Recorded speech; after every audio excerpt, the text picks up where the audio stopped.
Lord have mercy.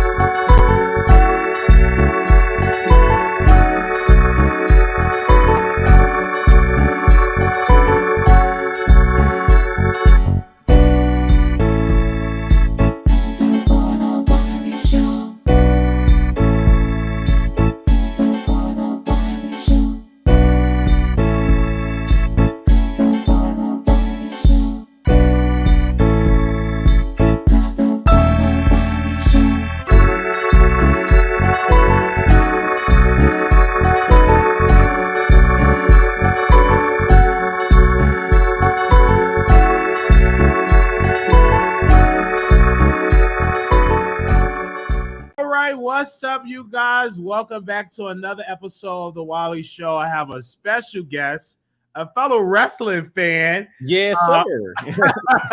King Randall, how you doing, sir? I'm doing well, man. You a wrestling fan too? I am a huge wrestler. I was at WrestleMania, and you was at WrestleMania in Dallas, right? Nah, I didn't go to WrestleMania. I've been to Hell in a Cell. I went to SummerSlam. I was front row when Brock Lesnar picked up. Yeah. You was okay. Oh yeah, you was on camera because when I was watching, I said that's King Randall. Yep. People that don't know who you are, bro, they was wrestling right in front of me. It was so cool, I saw it, and you was on there, and then it was a promotional picture that you was on as well. Yeah, me and Austin Theory. Yep. Yes, with Austin Theory. So you have your own all boys, Expo Boys boarding school. Yes, sir. Mm-hmm. I have my own school. I started it last year. The school opened last year in August. August 2022. And right now, we're opening our after school program back up. Our after school program has been running for about 4 years. But our school teaches, the different skill trades, how to work on cars, houses, like changing oil, changing brakes, you name it. We've been doing many different things with our school. I mean, we're very proud of what we're doing, but I'm sure we'll get deeper into it with more questions. So. And I see that you remodeled the house that you purchased for the school. Yeah, that was my boyhood home. We were able to get it back, and we turned it into a safe haven for our boys because we didn't want it to seem like so institutional for the students, like just staying on campus. So we have them their own actual home with a kitchen and their own rooms and all that stuff like that. So it's 9 beds and 3 baths, and it's just beautiful, man. I'm glad we were able to do that for our students, and our donors just, help us out so much because we are free of tuition. So there is a such thing as a boarding school with free tuition, and I'm one. And we don't take any government funding, no grants or anything. We just simply do what our, supporters help us do, and we're able to continue running our school. Because how I found about you was on Roland Martin. Yes, sir. And you was on Roland Martin. You said, listen, I'm not just about voting the government. I'm about doing for self. Right. And Brother Roland was like, the government, he was trying to force his idea on your idea. But I understood where you were coming from, right? Because I believe in the teaching of the Honorable Elijah Muhammad about do for self. And so that's what you were talking about. Mm-hmm. Absolutely. Doing for self is how we're going to get things done. Yes, we can vote. Yes, voting is important. It's like I was telling him, I'm like, but I'm not trying to make it seem as if voting is the be all end all for our community. That's exactly what I was trying to tell him. I'm like, that's not, where we're going to best fit if we can go do things for ourselves. And we have the power to do these things for ourselves. We just have to want to do it. And you are a Republican or conservative.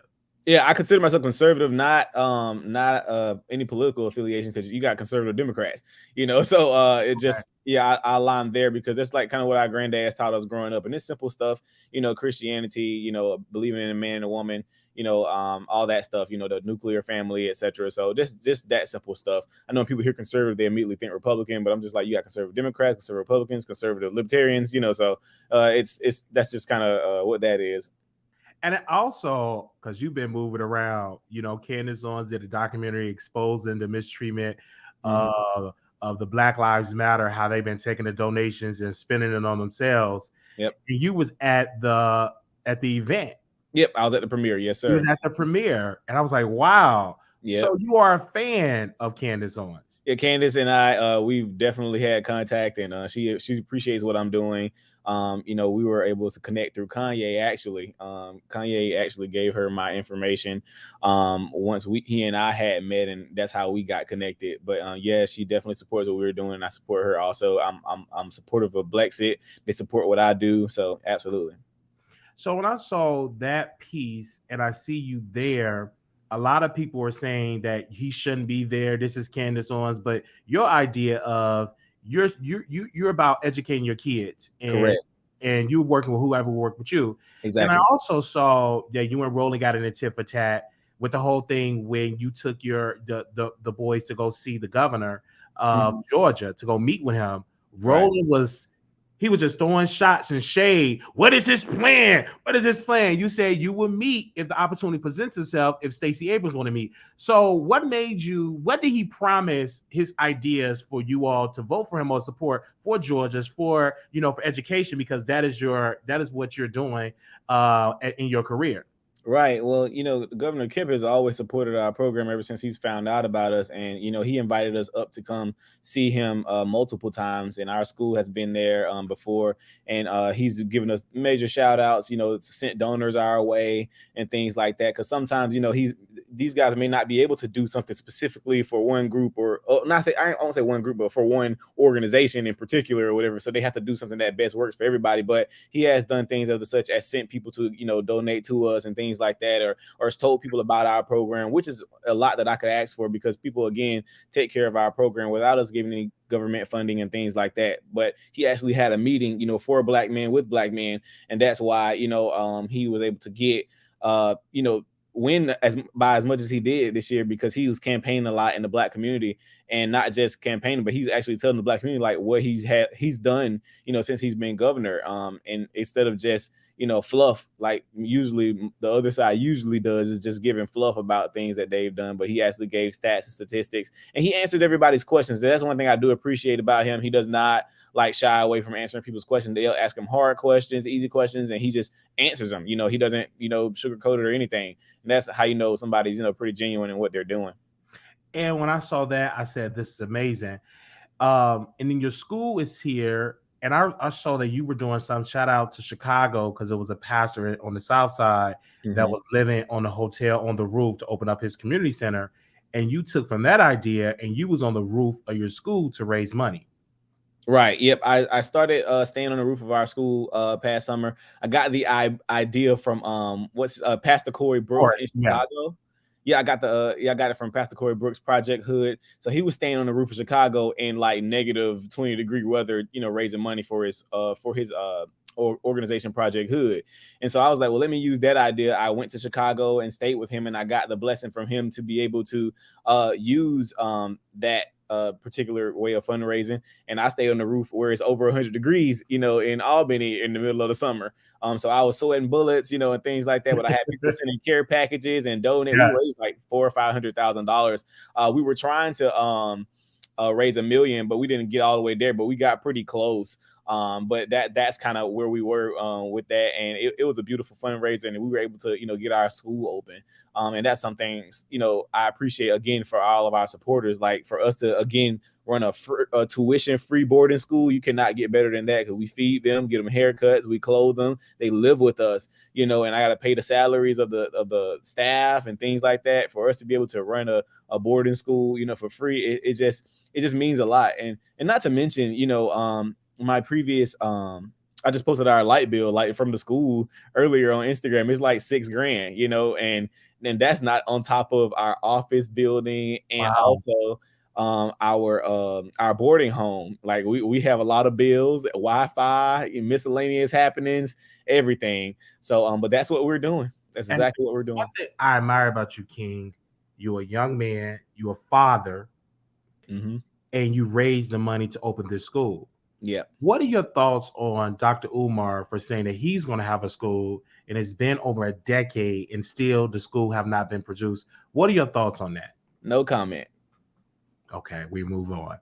So I'm seeing this when it come with you in this school and educating your boys. It was a story that a mother said, I see the change in her son behavior. He was acting out, came to the school, came back home, different behavior. He's doing really well. So what is the curriculum in the school that you teach the children? Like what is the typical day for the boys that are part of your school? What is the typical day for them? It's strictly routine. And I won't say it's any like major difference in curriculum other than we actually write and read. Aside from that, the curriculum or routines we do every day, they wake up at about 6 or 7 o'clock.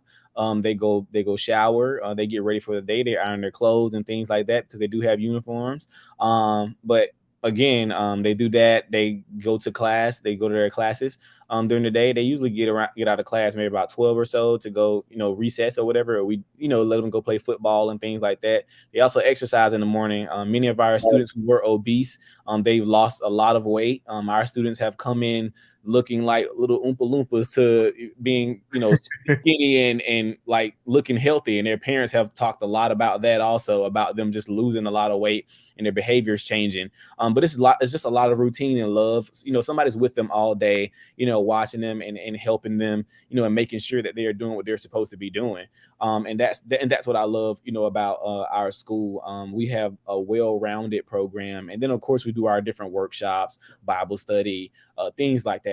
I think that's, important. And somebody says skinny isn't a sign of health. Yeah, absolutely. But obesity is not something that we're going to have at our school. They will be, fit because we also feed them what they're supposed to eat. Also, one of our staff cooks them 3 meals a day.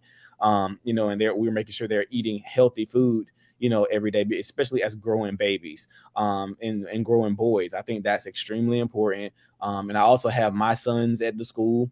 My 2 sons, my oldest son is 4 years old. He turns 4 on January 28th, and my youngest son, he turns 2 in May. And my babies are, a big part of the school. And a lot of the students are, my babies are looking up to my students. And I'm glad for that because a lot of those kids, who've developed so much and who've become like my star students, etc. My sons are looking up to them. And I love that because they have other boys to be around, other kids to socialize with. And I mainly created the school so my students and my kids didn't have to go to a public school. I have my kids that can go to a school, that I made for them. And I think that's, huge for them. And my son is already reading. I have them, his own teacher. So he's already reading and doing word searches and things like that. Math, multiplication, he's already passed a lot of kids that I've been trying to teach how to read. He's already reading fluently and he's about to turn 4, and my youngest son, he's already, doing so many things because I have them their own teacher. So yeah, I mean, it's a lot, during the day.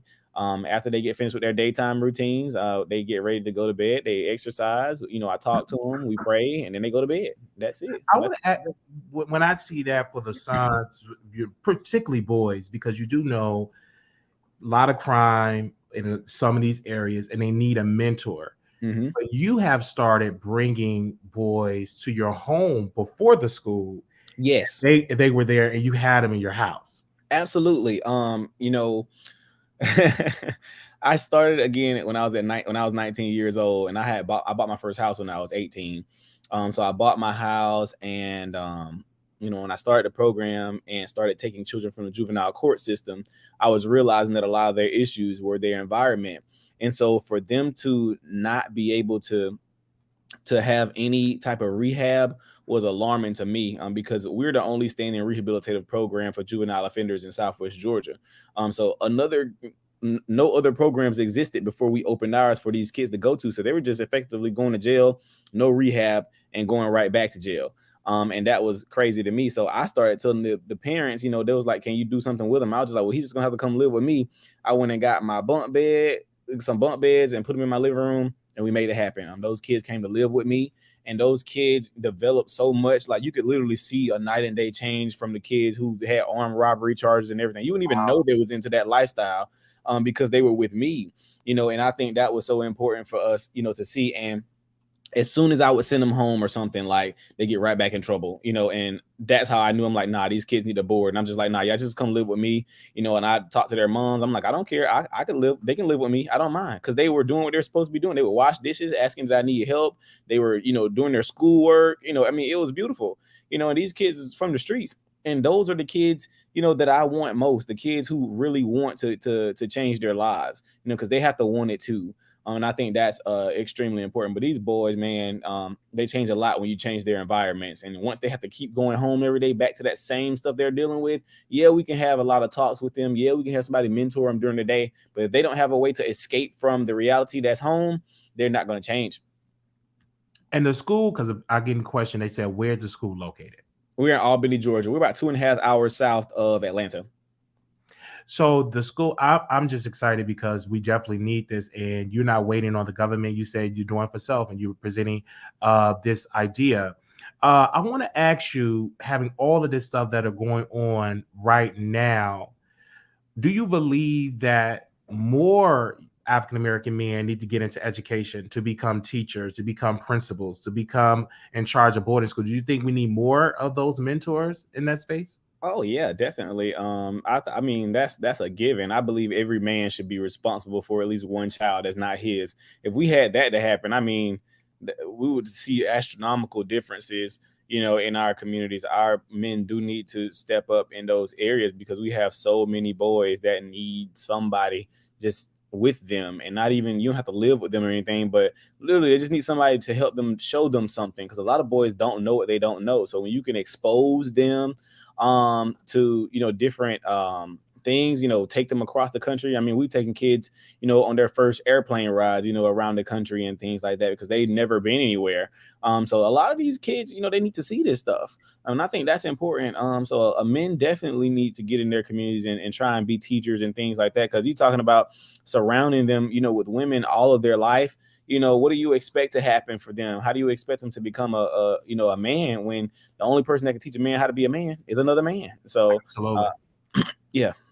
So a lot of people are asking in chat, they said, is the school accredited? So will they be able to get credit to go to college or to go to high school? Yes. So what we do is we effectively use a online based homeschooling program. And it is accredited, so that way when they could, go to the next grade, they could go to college, etc. Also, all of our students will be mandatory college dual enrolled. We have a program in Georgia called dual enrollment, where kids can go to college and high school at the same time. That's what I did. I graduated high school with my associate's degree. And a lot of the kids can do the same thing, and it's free for students that are in high school. So if we put those kids into that dual enrollment program, that is 2 years of college they don't have to pay for. And that's what we're making sure that they all do is get into that early college program that we'll have set up. So yes, we use an accredited online program for our students to be able to continue on to their next grades. And that was a piece about that. Now I want to get into you being a fan of WWE, of just wrestling. Yeah. Now, it was a rumor, I don't know if you heard about it, that WWE is going to be sold. Yep. Did you hear that rumor? Yeah, I did. But I also heard that Triple H and Stephanie, they, it's people opposing the sale too, because they were trying to, I guess, sell it to the Saudi Arabian government or whatever. Yes, sir. Yeah, so but I want to ask you, because you've been to a couple of wrestling events. Who is your favorite wrestler? I can't even. We have to go by decade. I was trying to show you my Intercontinental Championship. Oh yes, because you way out. You got the titles. You made me get the. Oh my gosh. Bro, I got like 10, 11 championship belts, man. I wish I was at my office, because in my office, all my championship belts are all over my office, and I got like the AEW belt, all the WWE belts, man. I just collect them all. I'm trying to get they got a UFC belt too. I was trying to get that one. Wow. Yeah, I just got this one for Christmas though.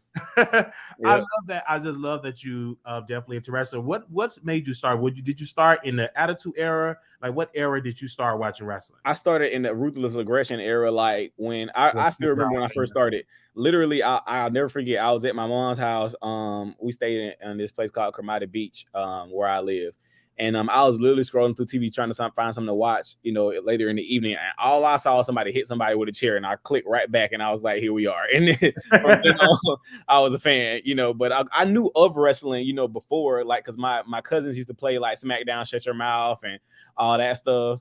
But yeah, that's yeah, I love it. Oh man, I love it. But I guess I'll say, like The Rock, Triple H, the usual Stone Cold. Right now, my favorite is Roman Reigns, of course. Roman Reigns. That's my favorite. Like when you had on his shirt, and I said, man, he can't outdo me. So I went to WWE.com and I bought the shirt as well when I went to Raw. I went to WrestleMania, and then I also attended Raw. Just a huge fan. I want to ask you, and speaking about you being a fan of WWE, would you support your son if they wanted to get into wrestling?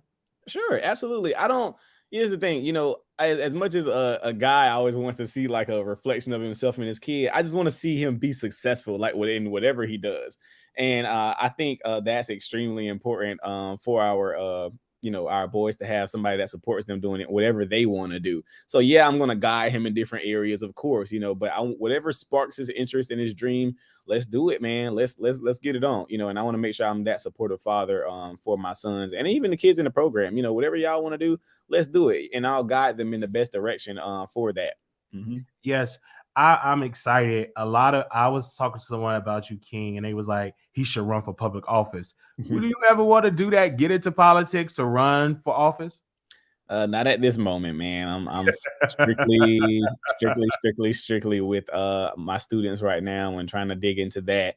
Who knows what the future holds in 6-7 years. Of course, I say I don't want to right now. But of course, maybe when things kind of settle down or whatever, maybe not, but I don't have any dreams for it at the moment. Everybody keep asking about your age. How old are you? I'm 23. 23 years old. And you first started this when you were how old? 19 years old. Mm-hmm. And I'm just excited to see you here. When you got on Roland Show, I mean, I was like, I gotta follow this guy because you were so intelligent. And Roland, I was 21 at that time. Yeah, he was 21. He was just coming at you hard, and that video got a lot of views, and a lot of people started to support you. I saw you on Sean King, and Sean King posted you as well because I think y'all did a collaboration on IG. So I'm just excited. How can people contribute to the school for those that want to contribute to the school? You can go to thexforboys.org. That's THEXFORBOYS.org. And you guys can follow me at New Emerging King on all social media platforms, or you could go to Instagram, Facebook, Google, whatever, and type in King Randall and I'll pop up. But you definitely can follow us at New Emerging King, and you could contribute to our program at thexforboys.org. And I'm dropping the link in the chat. Y'all could definitely hit the link and send a donation. I'm going to send a donation after this air. Send a donation. I'm going to send $50. So if y'all want to match that $50 donation, it's about 436 people. Send what you can. But if you can send 50 or match that above, that would be amazing. All right. Because this is what we need in our community. In order to see this succeed, we especially the community, we need to support this. Yep. Can other people from across the states come to the school to enroll, or is it just based for just Georgia? So I do plan to open up other schools like in different areas at a time, and I'm just sharing this live on social media. So if I'm not looking, but if I do plan to open up more schools across the country, eventually. Right now, my sole focus is making sure my hometown is working. I will say I do want to make sure that our students in our school is actually working. I know a lot of people have issues with just starting programs and they just open up everywhere and nothing's actually happening. My biggest thing is making sure that the school is actually thriving and actually working. And that's what I want, to happen in our community. So before I open elsewhere, let's make sure we're thriving and working here, then we'll open up in the next city. And while we're opening up that school, I want to make sure we're best serving those children and those boys in their areas, because what our kids here in Albany may not be what the kids need in Baltimore, or may not be what the kids need in Houston. We might need to redo what we're doing in those areas. And that's what I always say, we need an ever evolving curriculum, not just one set curriculum. That curriculum should be changing just as we're seeing how the students are doing. Like from 6 months ago when the school first opened to now, we've had to change some things because the students need something, and these people be trying to, just throw stuff on kids, that they just put together in some office that hadn't even met the children, and don't even give people who actually work with the children an idea, based, curriculum where they could put things into it and make sure the kids are actually thriving. So again, that's what I want to happen. I want to make sure we're actually thriving. So I don't want to open up 28, 20, 30 schools. Yes, sir. Yeah. And it doesn't work. So, well, thank you so much, King. You have my support. Like I said, after this broadcast, I'm sending 50. Definitely, I want you all to match that donation. If you could do more than that, do it as well. I'm so happy. I was like, is he going to come on the show? Because I've been following you. You got like a time limit? You got a time limit or nothing like that? I have another guest that's coming on. Did you want to say something else? Oh, no, I was just now. I didn't even know you had a comment section. I'm just looking at some of these. Okay, go ahead. You're good, man. I was just trying to. I didn't know people had questions over here. Oh yeah, they have. If y'all had any questions, are you open to mentoring men? You see that comment by Kay. Yeah, what exactly is the manosphere? What is that? I thought you knew. I don't know about that. I don't know what that is. What is that? So any other questions? We can take 2 more questions if you have it for him as well, because we have another guest that's lined up. How's the being affiliated with Candace Owens, even if he said even if he is, it's a great cause. Yeah. Oh yeah. Okay, well, for the most part, Candace is a supporter of ours. I don't have any, ill feelings toward her. Her organization wholly supports what we're doing. They always support our boys. They donate to our boys, and we did workshops with them. Blexit is pretty active in their community. So I appreciate her organization and what they do, and I also appreciate her also, even though she may not say things that everybody agrees with, etc. It's all about the students and the work that we're doing. All right. Okay. Thank you. Sorry, I had to let this thing in. All right. Thank you, King. I'm going to bring you back on the show. Sure. Yeah. Because I'm definitely going to bring you back on the show. We can definitely chop it up. I can't wait to see. I mean, I can see this actually going international, like more schools around the United States. But I'm glad that you did it in Georgia. It is needed. And thank you, brother. I appreciate you so much. Thanks so much for having me. And again, everybody, you can follow me at New Emerging King on all social media platforms. Thank you. Thank you so very much. Okay. So we have another guest that is backstage. So I'm going to bring him on. Hold on 1 second. Let me grab my groceries from the front door, my apples. And then we got to bring it on. Hold on, let me grab my groceries. Okay, I got my groceries. All right. And ain't nothing but grapes and apples. Okay. Here we go. So we have our next guest here. I want to wait till you get here. Okay, brother. How you doing, sir? Hey, to God be the glory. How are you? I'm doing good. Can you hear me? You hear me good? Yeah, I can hear you. Can you hear me? I can hear you well. So you are a Facebook friend of mine. Yes. And you wrote a post and it just literally woke up your page. And I want to read it. So I'm scrolling down. I don't know if you deleted it or not. Oh no, I kept it up. Okay, so I want to scroll down. I want to read what you put out there.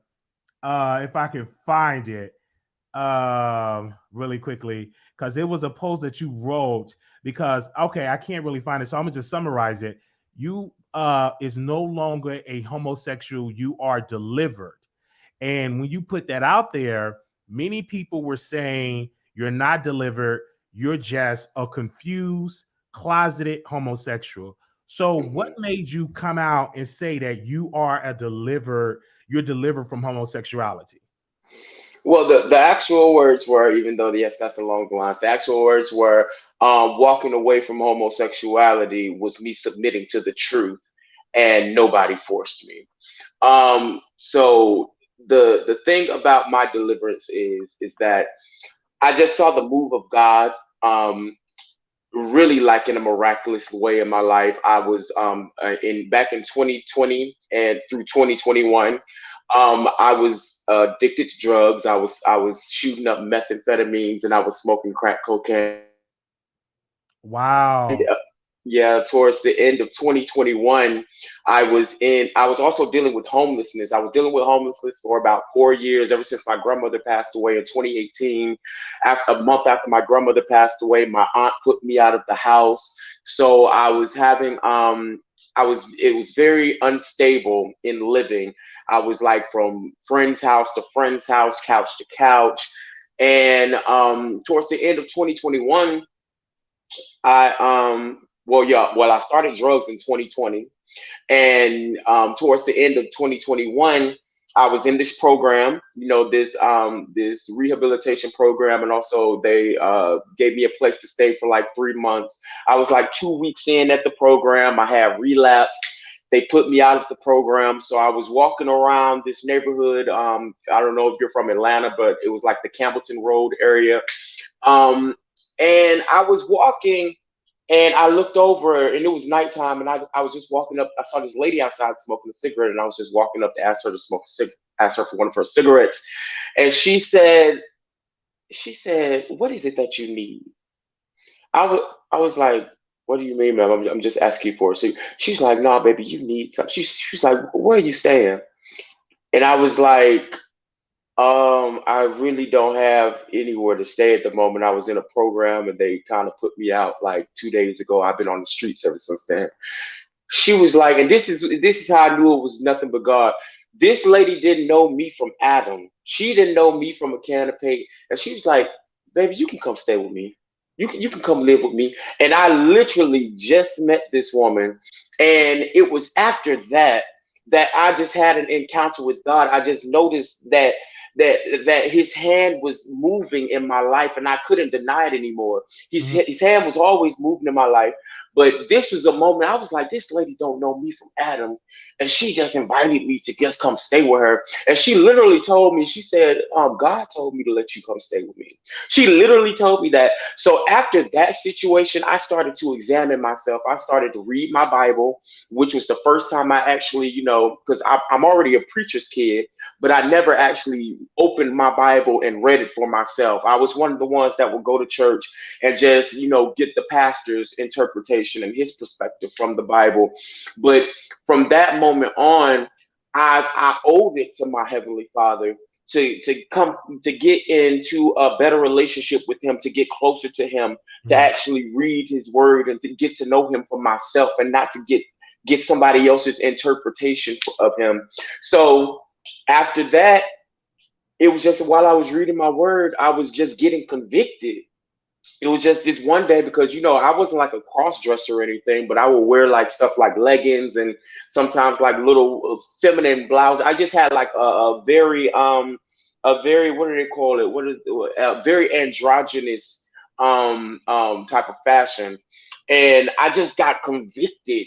And like 70% of my wardrobe was kind of like feminine.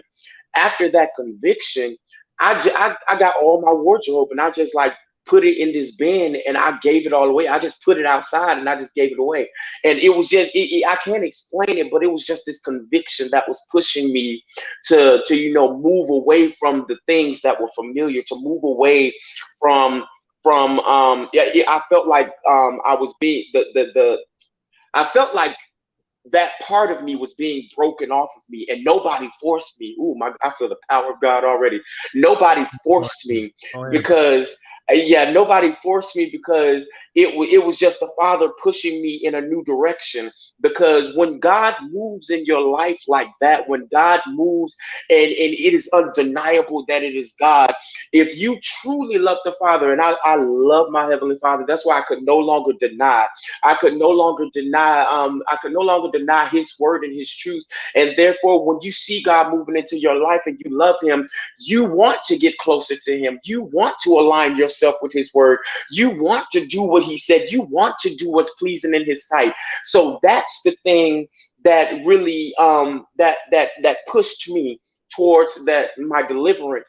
And the thing about this post is, because originally the post that woke up the page was when I posted, "I say this with love, you can't be gay and call yourself a pastor." That was the post. I wish you could pull it up, because they attacked me in them comments. When did you? When you post that, of course, there's definitely going to be outrage. You can't be gay and a pastor. And I'm hearing all of this, And when you say that God delivered you from homosexuality, do you still think about sleeping with a man? Do that still come in your mind? And if so, how do you deal with that, with the mental part? Sleeping with men, as in like sexually engaging with men, Engage. no. Okay, you It know, no, well, like sexually engaging with men, no. But yes, there are still struggles. Like when I probably see somebody that appealed to my old way of thinking, see somebody that I would have used to found attractive. There's still sometimes that thought like, oh, he look, but then I literally, because this is what you do. You're not delivered like this. You're not. Deliverance is an ongoing thing. You have to walk out your deliverance, just like you have to work out your salvation. It's something that you have to constantly walk in. Because when I was gay for 12 years. I came out when I was 14, in middle school. And it's funny about that. I was I was a church boy. I was a church boy growing up. And one of my cousins, he's literally 4 days older than me. We're the same age. He's 4 days older than me. And when I was younger, my cousin, he used to like, we were too young to know about like sexual like penetration and all that. But when we were young, you know how kids hunch on each other. mhm. Because we used to sleep in the same bed. This is us when like we're like 5, 6, 7 years old. He used to hunch on me when I was younger. And I remember even then, like one time he was hunching on me, and then I like pushed him off of me, and I literally said, I rebuke it in the name of Jesus. And so that was something also that happened to me when I was younger. But when I was 14, I started, getting into new age practices in my ignorance when I because I wasn't in the Word of God at that age, like reading it myself.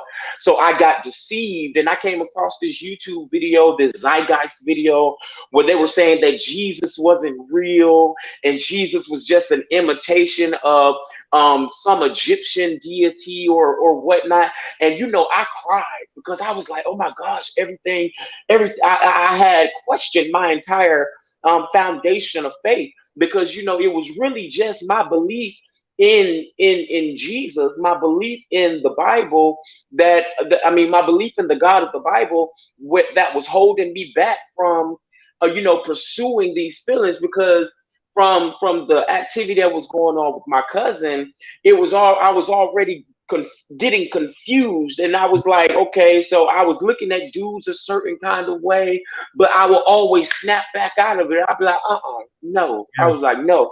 But after I was deceived, and believe in after being told by a video that Jesus wasn't real, I let all out. I let that desire, envelop me. But what we have to understand with deliverance is you have to humble yourself. And in order to be, oh my God, in order to be healed, you must first humble yourself and admit that you need to be healed. That you must first humble yourself and recognize that, hey, I need to be healed. I need to be delivered from this. I need the power of God. It's not going to be on my own work. So yes, sometimes I do. There is very rarely though. Sometimes I do see a dude, and in my mind, I'm not thinking like, "Ooh, I want that." No, but Uh-huh. it'll be like the flesh reacts a little bit, So, and it's like, "Oh, he's cute." But in the middle of the thought, "Oh, he's cute." In the middle of the thought, I shut it down. It's like I keep myself on a short leash. uh, In the so, beginning of my. Go ahead. so I hear that piece, Mhm. and people will say you are withholding your true identity of you. This Mhm. is how you're born. It's natural, and you're trying to push away what is natural for your life. What is your response for that? Like people are saying, you still have these urges. You might as well just go in and do it because this is natural. There's nothing wrong. Your response to that criticism, I honestly, when they say urges, or like I know what they. suppressing the feeling, the tendencies, the cravings. They, No, no, see, that's the thing. A craving is not there. See, that's the thing that God takes from you. He takes the taste out of your mouth. The craving is not there. but the old way of thinking likes to pop back up. I do not surf look, because especially you get bound and stuff like that when you are heavy in pornography. That's when sexual immorality is really has you in bondage. I don't think about sex. I don't think about sex. I don't think about masturbation. I don't think about sexual things. And it might be hard for them to believe that, but it's not me suppressing who I am, because who I am is who God has called me to be. Yes. Now that's the thing. Being gay is not a how do I say this? Like I'll say it like this, and like I said it in one of my testimonies, being gay was not who I was. It was something that I did. Yes, and there are people that say I was born this way. Well, guess what? We, like the Bible says, we are born in sin and shaped in iniquity. So even if you were born that way, we have to, submit to the authority of God and submit to the order of God, because God, when he made the world and he made man, he made a specific order. Yes. And when I talk about these things, I feel like I walk on eggshells when I talk, because I don't want nobody to be offended, because I'm not coming for people. I'm not here saying, hey, well, God delivered me, so you need to go get delivered too. No, I'm not saying that. I'm just sharing what God has done for me. I'm not trying to bash anybody or put anybody down for what they do, but I will not back down from the truth of the matter and what the word of God says, and not they like to just focus on that. They think I'm just speaking about homosexuality. No, homosexuality is just what God has taken me out of and has taken out of me. However, we have to see that in Corinthians 6 and 9, 1 Corinthians 6 and 9, there's an entire list of types of people that will not inherit the kingdom of God. And it said, if you don't mind me going to the word, it says, 1 Corinthians 6 and 9, it says, do you not know that those who do wrong will not share into the kingdom of God? Do not fool yourselves. Those who indulge in sexual sin, those who are idol worshipers, adulterers, male prostitutes, homosexuals, thieves, greedy people, drunkards, abusers, and swindlers, none of these will share in the kingdom of God. So that's not just talking about homosexuals. That's talking about scammers. That's talking about people that cheat on their husbands and wives. It's talking about fornicators. It's talking about people that go out there and get drunk all the time. It's talking about greedy people. It's talking about people that beat on other people and abuse other people. It's an entire list of types of people, or types of sin, or people who are bound by a type of sin that will not share in the kingdom of God. But it's just hard to share the message, because no, it's not hard. I'm hearing you, and a lot of people will say, are you attracted to women? Are you sexually attracted to women? And I am actually. However, even when I was gay, I was kind of attracted to women, but I was only attracted to a certain kind of woman or certain kind of women. It makes, and the same is for now, but these days, women these days, like, if you got to put your beauty under a pound of makeup, I don't want you. I'm more so into a natural woman. If a woman, probably a woman that got locks too, I'm into a natural woman. But they have to understand that also, y'all, they always, they want you to be, how do I say this? That if you're not gay, you must be liking a woman. If you're not liking a woman, you must be gay. That's what they think. But I had brought a female who also was delivered from the lifestyle.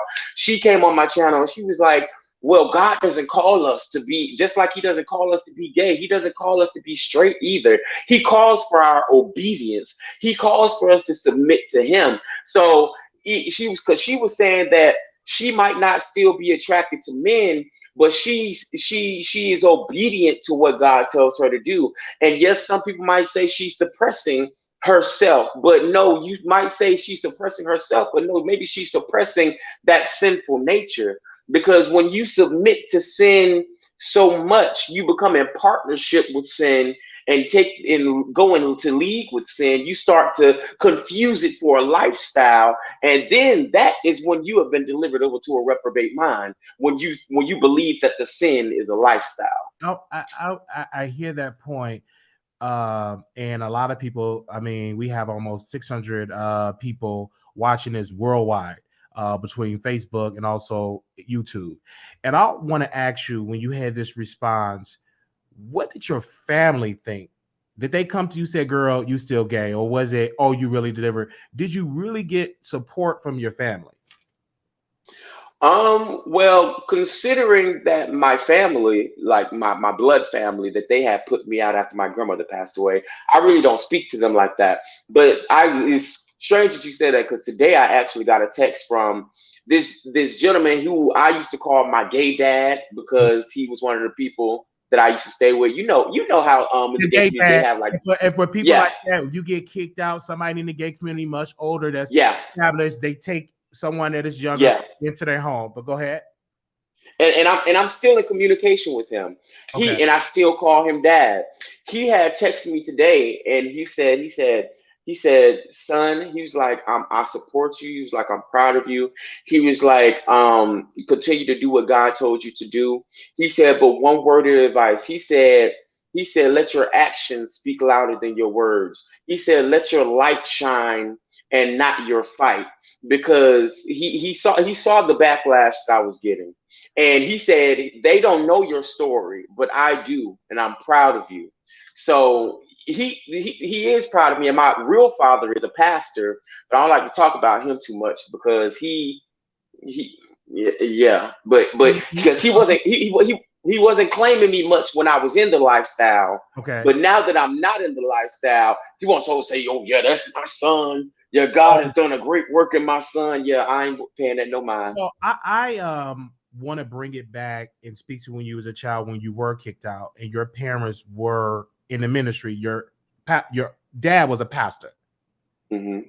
So them kicking you out, and I talk to a lot of people, and I always say that you can't say you got the Holy Ghost and your son or daughter come out the closet and you kick them out and feed them to the streets and to the enemy.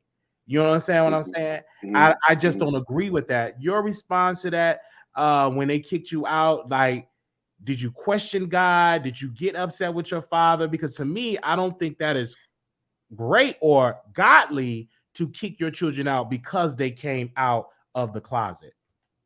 Well, I came out when I was 14, and I got kicked out when I was 18. But I was okay. My mother passed when I was 7. I never lived with my father when I was growing up. Okay. My mother passed when I was 7 from a drug overdose, and my grandmother took me in. She asked my father to take me in, and he allowed it, and she raised me. And when my grandmother passed away when I was 18, that's when my aunt put me out of the house. And so my father really had nothing to do with that. But while I was, during those 4 years of experiencing homelessness, it was a time where I did go live with my father for a couple of months, and then moved on from that. But he allowed me to come stay with him, but he still was firm in his stance. He said, son, he said, I don't accept it, but I respect it. And at that time, I was like, that's all I need. I really don't need in my mind, I was like, I don't need your acceptance, but you will respect me. And he said, I don't accept it, but I respect it. So, yeah. A lot of, I get in texts from people from across the country, and they're saying, and they want me to ask you, do you believe that Andrew Caldwell, when he said he was delivered, that he really push back those that are truly delivered from the lifestyle? Do you think he hurt that? Because every time when you're speaking about you're being delivered, they immediately say, oh, Andrew Caldwell, he said the same thing and he's still in the lifestyle. So you think, did that hurt what people are trying to do? I mean, it makes a mockery of it. It makes a mockery of it, but it doesn't hurt what God is doing in people truly, because we have to understand that we're just here to share a story. We're just here to share what God has done for us, and we want other people to know that, hey, it's possible as well. I'm not one of the ones that's pushing it in your face, but like, hey, you need to be delivered. You need to be delivered. No, I'm just sharing what God has done for me and showing that, hey, it is actual possible.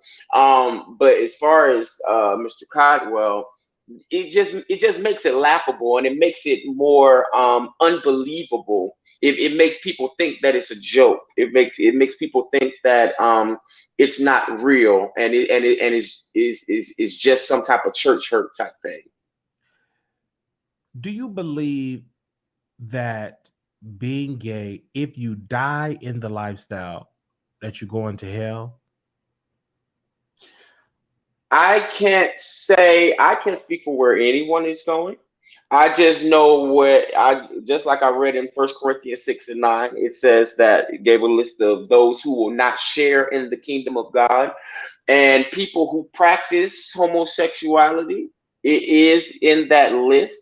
But I tell people, don't be in fear of the damnation, because they were like, are you doing this out of fear of damnation? No, I'm doing this because I love God and I know what his word says. So I'm going to align myself and submit to his word and submit to his authority. And I'm going to make this point too. You know that the devil was cast out of heaven for what? He was cast out of heaven for pride, right? Pride, Yes, right? yes, sir. So the devil was cast out of heaven for pride. So when you see Go ahead, take you your hear me, time. you hear me still trying, Yes, okay. sir. Yeah. When people in the lifestyle, when they meet up once a year, what do they call that? Gay pride. Okay, and first of Oh, all, we I know see. that. Yeah, I see where you're going, preacher. Go ahead. Okay. And also, you know that the rainbow was in the Bible, the rainbow was a symbol of the covenant that God made with all of creation after the flood of Noah. He said, I'm going to put my bow in the clouds as a reminder of my promise to never to destroy the world by flood again. So, what the enemy did, I'm not talking about the people in the lifestyle, I'm talking about the enemy that pushes the agenda of it. The enemy, which is, yes, the devil, he took that very symbol of God's covenant and he made it a symbol for something that for an activity, because I don't like to call it a lifestyle. It's not a lifestyle, it's an activity. For an activity that is deemed detestable in the Bible. And he also calls their gathering pride. So I mean, it's really put in your face, Mhm. but you have to read the Word of God to really discern these And I things, hear and your also, point. I hear your point about that. I didn't want to cut you. You finish your point, and I'm gonna ask you a follow up question. Go ahead. I'm sorry. You want to finish your point? I listen to a lot of people on YouTube, and it was this girl on YouTube. She was from Africa, and she was sharing her testimony about how she was delivered from witchcraft, because witchcraft over in Africa is on like a whole nother scale. Mhm. And she was saying how she was delivered from witchcraft, and she used to actually literally work for the devil. And she said that she said that her main assignment given to her was to partnership with this organization that was pushing the LGBTQ community. And she was saying that the LGBT or homosexuality is actually an agenda that's pushed by the enemy. And people gonna get offended by that, but I mean, like, you either want truth, or you want what you want to hear. You want your ears to be tickled, and I'm not here to tickle no ears. I'm here to blow trumpets. Yes, sir. So I want to ask you this: do you believe that hell exists and that people will be in hell? Do you believe that? Yes, I believe that hell does exist, but first of all, God made hell not for man. He didn't originally make hell for man. He made hell for the devil and his angels. The devil and the fallen angels are the ones that he made hell for. But the men and women that go to hell, it tells you something. If hell was made for Satan and his angels, and some men and women go to hell, it shows you that they lived a life for the devil instead of living a life for God.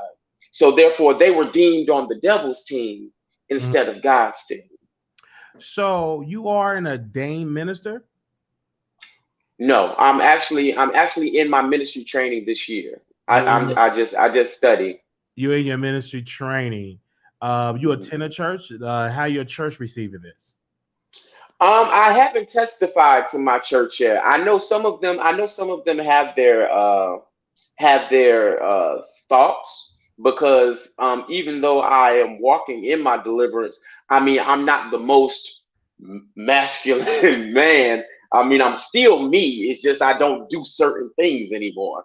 So I haven't testified to my church yet, but I know one of the pastors had prophesied to me. He was like, people cannot imagine the warfare that you have gone through. People cannot imagine what you had to do to get to this point. But I want you to know that God is proud of you. And also that I want you to know that nobody here judges you. And he didn't know anything about it. So I knew what he was egging on to. Yes, I knew what the spirit was.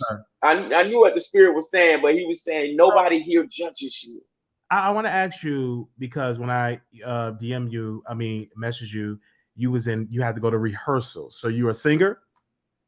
Yes. So sing us a song. Oh Lord. Okay. Oh Lord. Okay.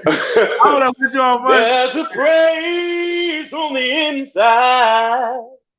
I can't keep to myself. A holler stirring up from the depths of my soul. So excuse me if I seem a little giddy or maybe even strange, but praise is the way I say thank you. Yes, sir. All right. I definitely want to bring you back because this needs to be some more talking, because I'm starting Sunday services online on Sunday, starting next Sunday. And I would love you to come on and give your testimony and continue to talk about what God delivered you from. I respect you of your deliverance. It is not me to question your deliverance, because that's between you and God. And I've always been raised that I don't have a heaven or hell to put you in. And that's what a lot of people need to understand. But I do want to know, what is your denomination? Are you Pentecostal, Baptist? I was raised Baptist, but I don't like to claim denominations these days. You don't like to claim denominations, but okay. So I love that. So I want to ask my last question with this. Do you still live with homosexual people or straight people? Are you still living with people that is in the lifestyle? When you say living, what do you mean? Like in your house, do you have people, your roommates, and they're gay? And if so, how do you keep from falling into that temptation? Because they bring in their dates over. Oh no! By the glory of God, God allowed me to enter a program and also to get some housing assistance. I had got a housing voucher, and I have my very own apartment. By the glory of God. Yes. So you're based in Georgia. Do you still stay in Georgia, or? Yeah, I'm still in Atlanta. Still in Atlanta. Thank you. I want to say thank you for coming on the show, sharing your story. I want to say thank you for having the courage to share your story, because I always say, where are the folks that God is delivering from homosexuality? Because I see the folks that are getting delivered from crack, from heroin, from alcoholism, but where are the folks that are getting delivered from homosexuality? Because I was raised under Bishop Melvin Conway from the True Church of Holiness in Chicago, Illinois, and they always, preach against homosexuality. But I've always wanted to see, where's the people that look like me that is actually living delivered, and that's not in the lifestyle, that's living a holy life. And so it's good that you here giving your testimony because I think it's needed.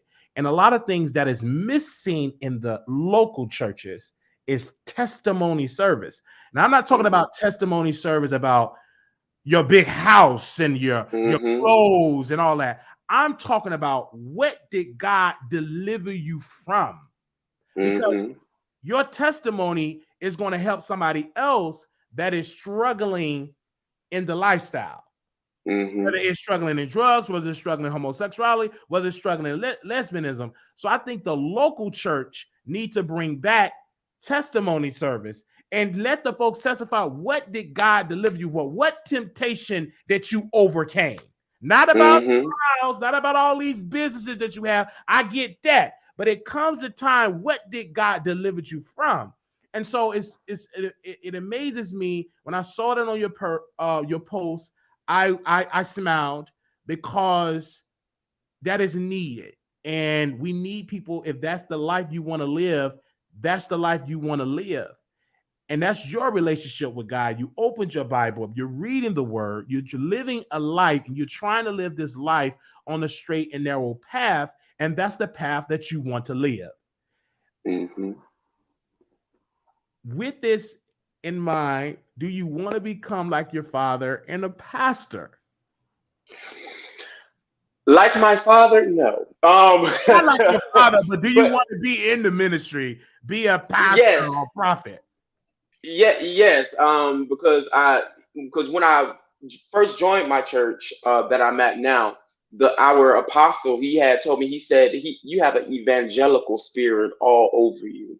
So, and I always loved, even when I was in the lifestyle, just like be out and sing gospel music and just tell people about Jesus, and just tell people about God and how good he is. And, just put God on people's minds is what I like to do. So absolutely. I don't know about actually being a pastor. Yes, but God's gonna have his way. So yes, sir. Thank you, sir, for coming on. Man, to God be the glory. And when I saw you, I didn't even know we were Facebook. I don't even know how we became Facebook friends because we never communicated on Facebook. We were just friends. And I was just scrolling down. I said, I gotta talk to that brother. Because I didn't want to, because I saw some of them nasty. I wanted to drag some of the people in the comments, but I said, I'm not going to drag them. I want to have a conversation because this is a conversation that is needed in this in today's world. Thank you. Whenever you're available to come on back, you always welcome.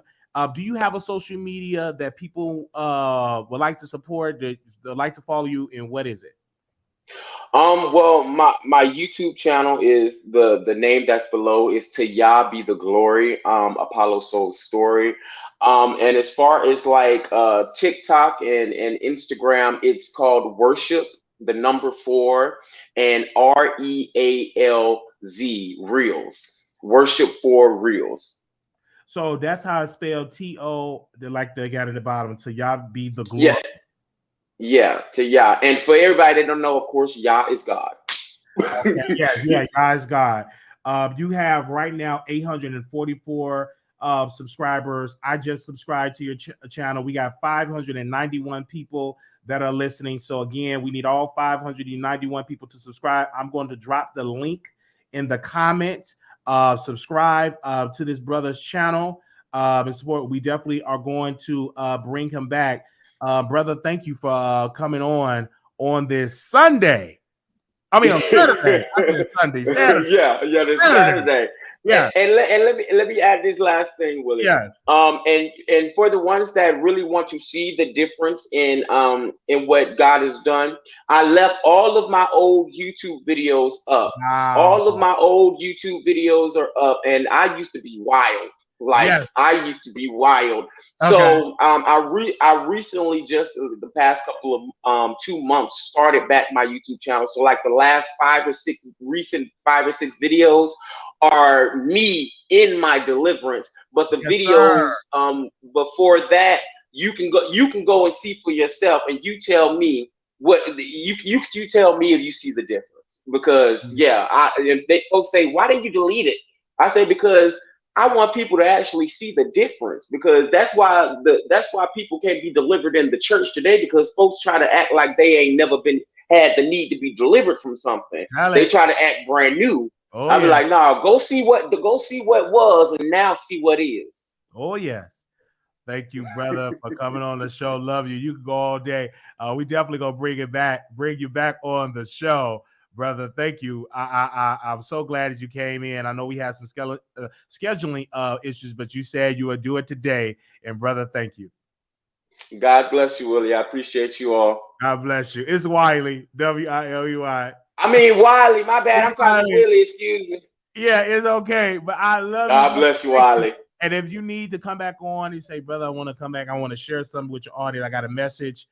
I'm just a message away, a phone call away, and I'll bring you on. All right, brother Wiley. Thank you so much. God bless you. Thank you, sir. Okay. Wow. So we are here. Okay. All right. So we're gonna definitely switch gears. Original content. I need 10 people to type in the chat. Original content. Can I get 10 people to type that in the chat? Can I get 10 people to type that in the chat really quickly? We're going to get to Jaguar Wright, but I need to see 10 people in the chat. Type in the chat, original content. All right? I need 10 people. We can't get to Jaguar Wright till we see that 10 people to type that in the chat. Original content. All right? Okay. Now, let's get to the main event. Jaguar Wright. So today we was up early this morning, and Jaguar Wright did an IG interview with a blogger. And on that interview, she was sitting beside Solar, a member of Carbon Nation. And she was saying in that interview that she having issues with her husband. Then she shifted in her personality. She started to cry and talk about him being in the military and having problems and issues.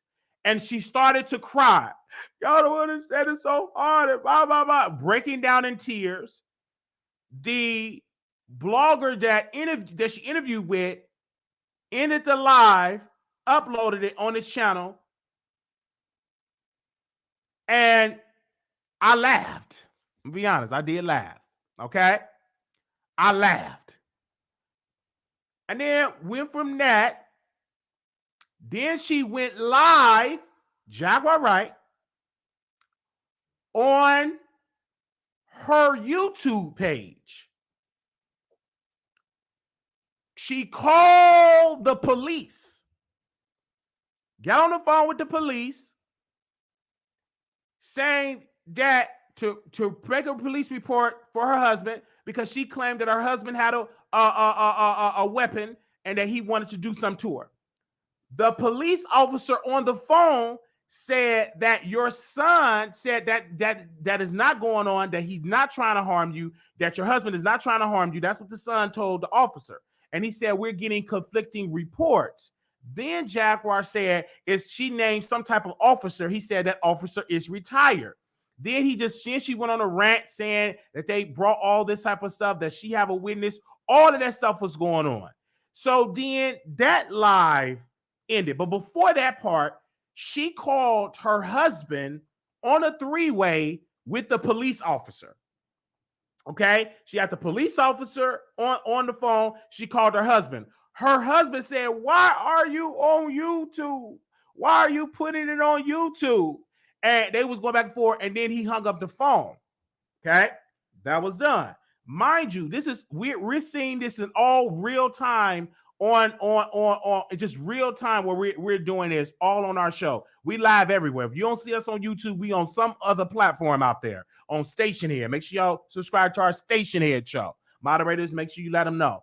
And so that happened. I'm minding my own business. And I get my producer saying, Jaguar Wright is outside and her husband, they fighting.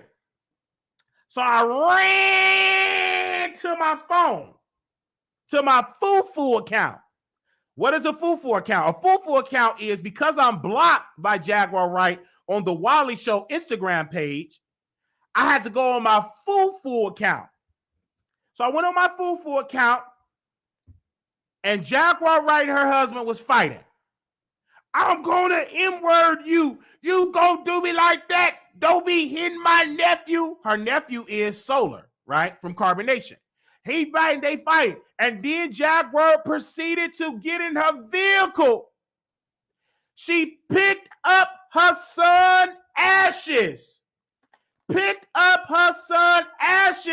And she started putting it on her face. She started putting it on her face. The homeless man from Carbonation trying to console her, she putting ashes of her son's ashes that is deceased on her face. Then she said, I'm an M-word you. She threats and got out of the car. And then she told Solar, she said, get in the car, Solar, get in the car. Solar said, I gotta get something. I gotta get something. She said, you got 5 minutes. And so she started blowing the horn. She started blowing the horn. Then she proceeded to get out of the car. They was at a barbershop, in front of a barbershop. She started throwing liquids at her husband. She started to proceed to throw liquids at him. You gonna do me like this? You start cussing him out. They start going back and forth and start arguing. And then the Instagram live went off. I told my audience in the morning that Jaguar Wright is not well. Many of them didn't believe me because most of my viewers they never experience or they can see manic behavior because they never been manic. But Brother Wiley, we talking about a testimony service on today. Oh yes, Brother Wiley been manic before. Brother Wiley can see somebody when they are manic. Oh yes, because I've been there. I've been in that predicament. That woman need help. She need to be in a hospital. She need to decompress. She need to be medicated. She don't need to be on YouTube. She don't need to get a click and a view. She don't need to get no more interviews. The woman is not well. She ain't well up there in her mind. She's extremely paranoid. That is a sign of the mania. I remember back in 2018, y'all remember the clip is out there. I was so paranoid. I was hearing voices. At one point, I thought I was going to run for president. I posted it on my Twitter that I'm running for president. Then I proceeded to call 911 like Jaguar Wright. I called 911 and I started rebuking the police officers. I started calling them out and rebuking them, quoting scriptures. In my apartment that I was living with somebody I found on the Craigslist, about 6 or 7 officers came in my bedroom. Papers all on the floor, books everywhere. It was just, I'm skinny, wasn't eating. They come in, they said, do you have an illness? Are you okay? I ain't got no illness, you devil. Get out of my house. I rebuke you. They didn't arrest me. They didn't take me to the hospital. I was out of my mind. Manic. I didn't know that at the time because I wasn't diagnosed. So the officers, all 6 of them, they left the apartment. So I'm pacing. I'm going through. I said, I told my roommate that I met off the, I didn't know this woman. I met that roommate off the Craigslist. And I said, take me to my cousin's house. I want him to be my press secretary because I'm running for president. Now, mind you, I'm 20-something years old. You can't run for president in your mid-20s. So I get in the car with my roommate that I met off the Craigslist, and I said, I can't get in this car. Something going on with your car. I can't do it. So I proceeded to get out of the car. And then I was in the parking lot. Then I proceeded to go to the gas station. Then I sat at the bus stop. Then I thought people was watching me. I thought the police was watching me. It looked like the cars was slowing down and everybody was watching me. And them voices said, they watching you. They watch. So I'm calling people. I reached out to Brother Ben X. If Brother Ben X got about 20,000 messages in his DM, I was reaching. I said, Brother Ben X, they coming after you. I sent so many messages, and it's still in his DM to this day. I sent so many messages, sent my number constantly. I was out of my mind. I proceeded to walk to my cousin's apartment for where I stay at. It was a good distance walk. Walked up, went up the stairs to his apartment. I said, I'm running for president. I want you to be my press secretary. And this is though. I told you all that. I'm being watched. Don't close that door. They watching me. They watch the satellites. It's watching me. So he opened the door. He said, did you take a shower? Didn't even take no shower. I was funky. Didn't even take a shower. He said, give me your phone. I said, okay. He said, get in the shower. So I got in the shower. He gave me his clothes to put on. He had to leave and go to work, but I'm still manic. So I leave my cousin's apartment. I walk to the building because in the building that he stayed at, they had an office where you can get on the computers. I went there and I printed out papers about Minister Farrakhan, Elijah Muhammad, Malcolm X, and I threw the papers all in the office. I threw it all up, threw the papers everywhere, threw it all in the parking lot. Then it was the Timber Glen Library was right there. I walked in that library, going off, cussing people out, rebuking people. I was throwing the books. I picked up a chair, bust the glass. People was running out of the library. I proceeded to run out, and the voices said, take all your clothes off. I took all the clothes off. I was butt naked. Nothing was on. And I'm running outside there. And these voices. Running outside there, butt naked, no clothes. I'm naked. And the people said, oh my God, this man is naked. This man is naked. I was getting on top of people's cars, butt naked, rolling around on people's cars, butt naked, all in the apartments, parking lot, just naked. Only thing I had in my hand was IDs, my wallet.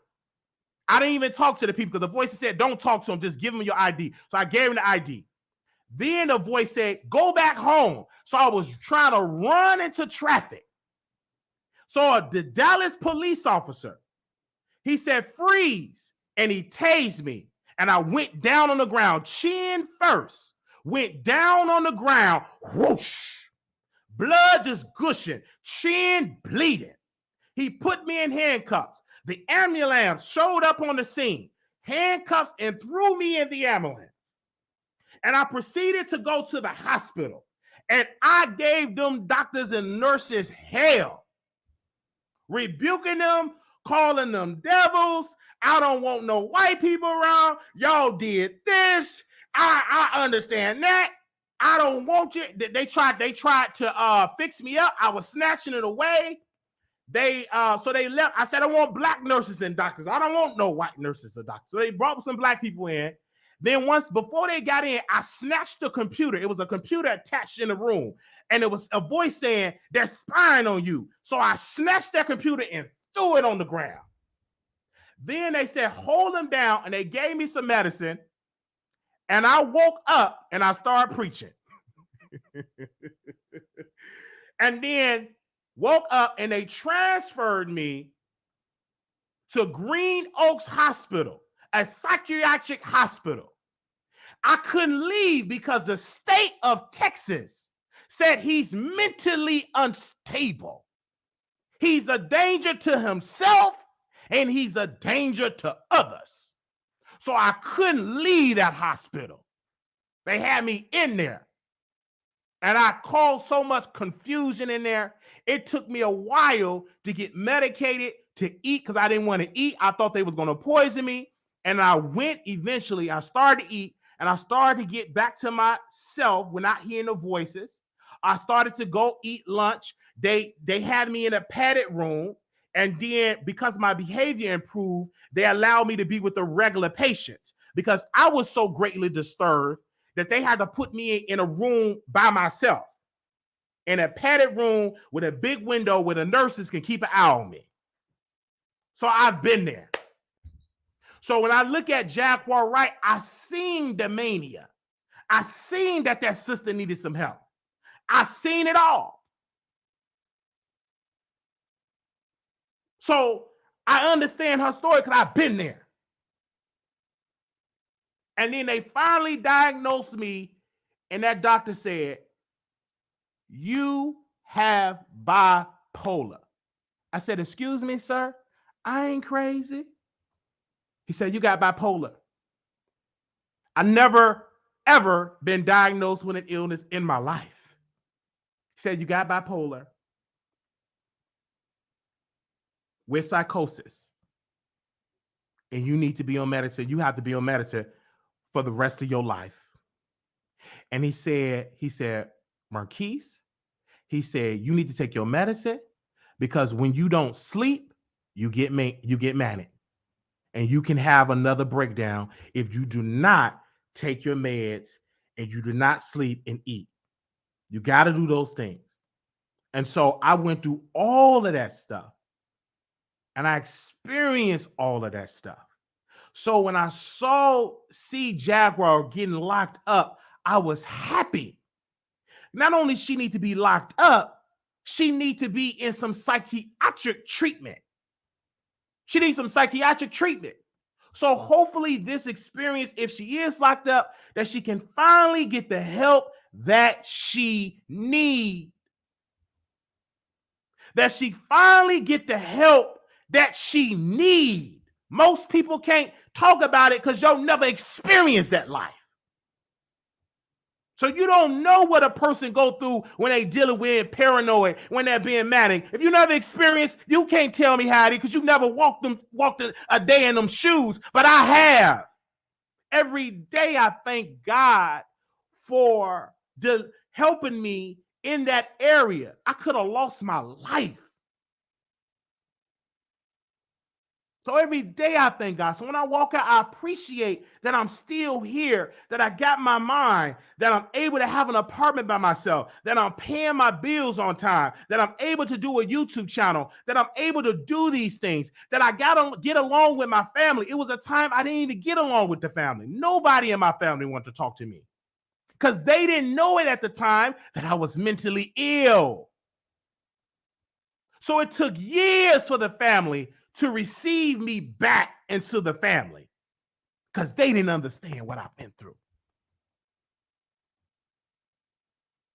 Because mental illness, either they didn't understand, but it does run in our family. I had an uncle, he passed away, he died all his life, in his adult life, he was in a mental institution.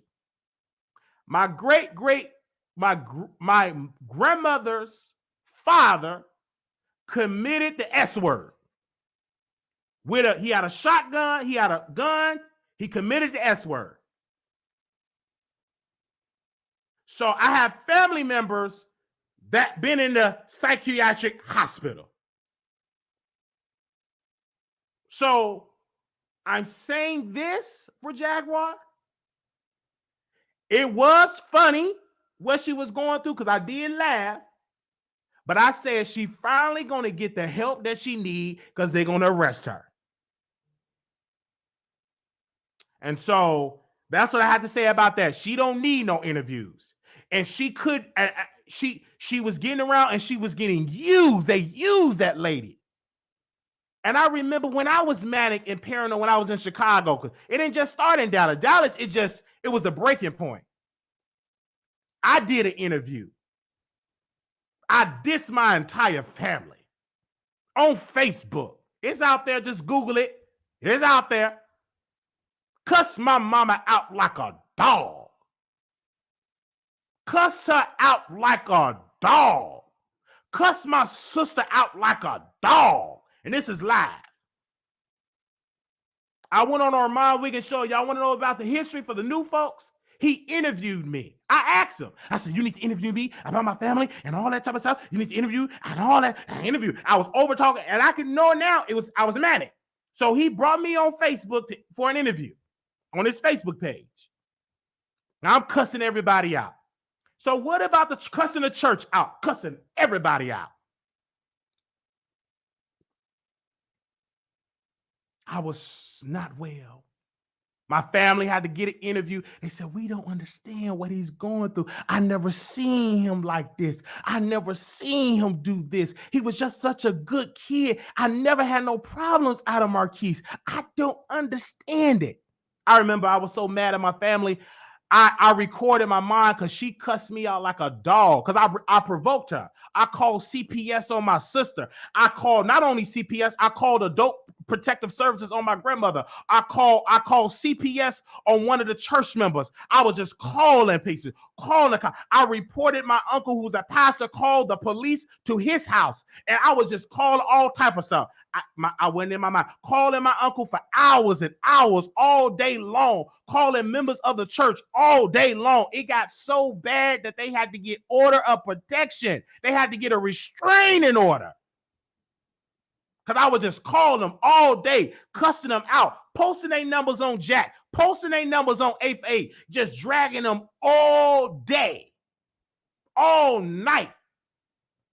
Didn't sleep. I didn't just get one order of protection because my grandmother got one. She wanted me out the house because I was unbearable. Then my uncle, Bishop Cartwright, oh, we telling it all here. Bishop Cartwright, he got an order of protection, but I wasn't served for Bishop Cartwright. So when I got to Dallas, Texas, Brother Jonathan got me to Dallas, Texas. I had to go back to Chicago to respond to the order of protection because it's a such thing that you can get an emergency order of protection, meaning they can remove you that day. But then the court give you time for a hearing, like in about 30 days or something. And so I had to fly back to Chicago. Still wasn't well. I was a little tiny bit better. Still wasn't well. I was already late. I'm home. Really, I ain't have nothing. I was late. So I had to go to a courthouse on Harris. I forgot the courthouse. Went there, and I see my grandmother go up there, and then my uncle go up there. We in front of the judge. My grandmother, Brother Wiley, and Bishop Cartwright. All three of us in front of a judge.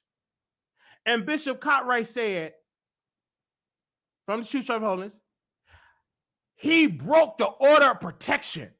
He broke the order of protection. I said, because at that time, I studied the thing. I studied the order of protection. I said, Your Honor, I have not been served with the order of protection. So I didn't even know that he got an order of protection against me. So the judge said he's correct, Mr. Cartwright. We're going to serve Marquise in open court. So they served me in open court. So I got 2 orders of protection, and the judge was like, do you want to challenge this? I said, Your Honor, I don't have the money to challenge this order of protection. I can't come back to Chicago. My uncle said, where did he stay? I said, you don't need to know where I stay. So the judge was like, all right. So for 2 years, you can't be around your grandmother. You cannot be around your uncle. And you can't be for 2 years. You can't call them, post nothing on social media about them for 2 years. And that was back in 2018. You know, we in 2023 now. So the 2 years been up. So I can talk about it. So I get out of the courthouse and I had to ask my grandmother about my clothes. I said, I need my clean clothes. I don't have no clothes. So she said, you can come to the house. Oh, the judge was like, we're going to allow you, because I said, I need to get my items. She said, we're going to allow you to get your clothes, but you're going to have it with a police escort. So District 7, they're going to have to escort you. So go to the police station. They're going to have to drive you to the house to get your clothes. Okay. All right. So when I get out of the courthouse, I'm reading the order of protection. Oh man, I'm reading the documents. You can't be around the dog. They put the dog in there. They was putting names in there. They put the dog. I didn't even know they had a dog. Because when I was going through what I was going through, there was no dog. There was no dog. But they had a dog now, and they put the dog. I couldn't even be around the dog. I couldn't even be around the little whatever dog they got, a Chihuahua. I don't know. So I couldn't even be around the dog. So I went back. The police officers, District 7, escorted me to my grandmother's house. At that time, she stayed at 6531 South Justine. She don't live there anymore. It's been sold. So I go there in Chicago, 6531 South Justine, go there. Get into my grandmother's house. I went to get my Bible, my books, and everything. I can grab my clothes. My grandmother washed all my clothes, had it folded and everything. And I will never forget my grandmother said, Marquis, because she never called me Marquis, she called me Marquis, let me talk to you. I said, Grandma, I don't want to talk. I just want to go get back on the bus and go live my life. Because my cousin, he only had the money to get me on the plane, and he just had the money to get me back on the bus. So I had to get back to the Greyhound to go back to Texas. She said, let me talk to you. And the police officer said, talk to your grandmother. I said, yes, Grandma. She said, I don't like what you've been saying on the internet, on Facebook about the church. I don't like that. I said, Grandma, I understand. I understand what that's going through. I understand. I didn't understand at the time. I said, okay, I just don't understand that. You know, I love you. I just don't like how you talking about the church on Facebook. So the police officers, they drive me to the Green Line to 63rd and Ashland, and I was able to get on the train, whatever the Greyhound took me, and then I got on the Greyhound and I went back to Texas, and I can get blah blah blah blah. The rest is history. But I'm telling this story because I experienced a lot of things. Now I don't know what something traumatic happened in my mid-20s. Something happened. Something happened. I don't know. I can't really give you of what that I always go back in my mind, like what really happened to that? What really, why did I do this? And so now, as when I go back and see my grandmother, and I go back, I remember we're gonna open up the phone lines, but let me tell a story. I went back to Chicago, and me and my mom, we got back close, like we were talking. But she did not want me to be in her house because she thought I was going to record her or something. So she said, you got to stay in a hotel. No, I know she didn't tell me that. I said I was going to stay in a hotel because I know me and my mother we were talking, but not like that. And then she never would bring my grandmother. And I said, I want to see Grandma. And then I went to her house. I said, can I see? She said, you know, Grandma, she said she don't want to see you. She still heard about what you said about the church. And I was on my Patreon, and I said, I'm going to drive because I had a rental car. I said, I'm going to drive by the house. I had a little money, wasn't much. I'm going to give it to my grandmother. And I went there, and I knocked on the door. Nobody answered. I put the money in the mailbox, and my sister, Tamara, she said, Marquise, come on now. And my grandmother said, I'm not going to cry because I can grew up. We sat down, and my grandmother said to me, she said, Marquis, I love you. I just did not agree about the things you were saying about the church. And I said, Grandmother, I wasn't in my right mind. I was going through mentally. We had that conversation, and we talked. And that was like the last time I seen her where she was able to do for herself. She was able to walk. My grandma was working, everything, driving, doing everything. And then like a couple of months after that, my grandmother had a stroke.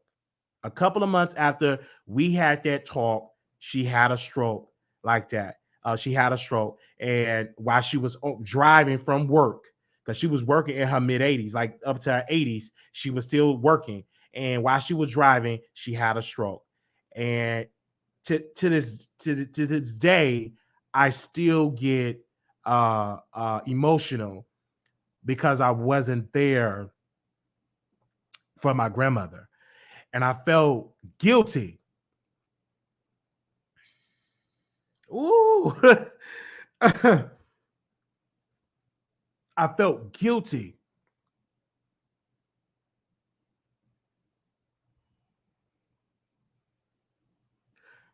I felt guilty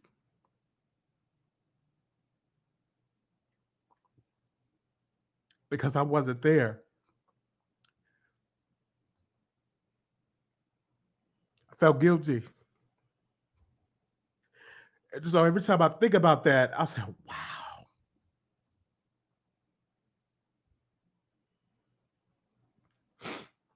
So woo, I didn't even want to cry. Let me take myself off camera for a second. Oh my God.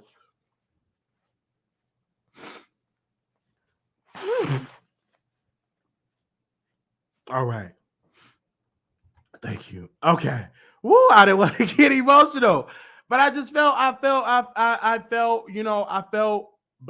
took blame for that. I did. And so I had to get through it. So, and now, when I was able to go back in Chicago for Thanksgiving, I was able to see my grandma and I was so happy, to see my family. And people were saying, oh my gosh, you look so happy, you know, you look so happy, being around your family. And it's so good. And I thank God that I can still see my grandmother. She's still breathing and she can see the change in me. And so now me and my grandmother talk and we watch movies and just it's awesome. So I've came a mighty long way.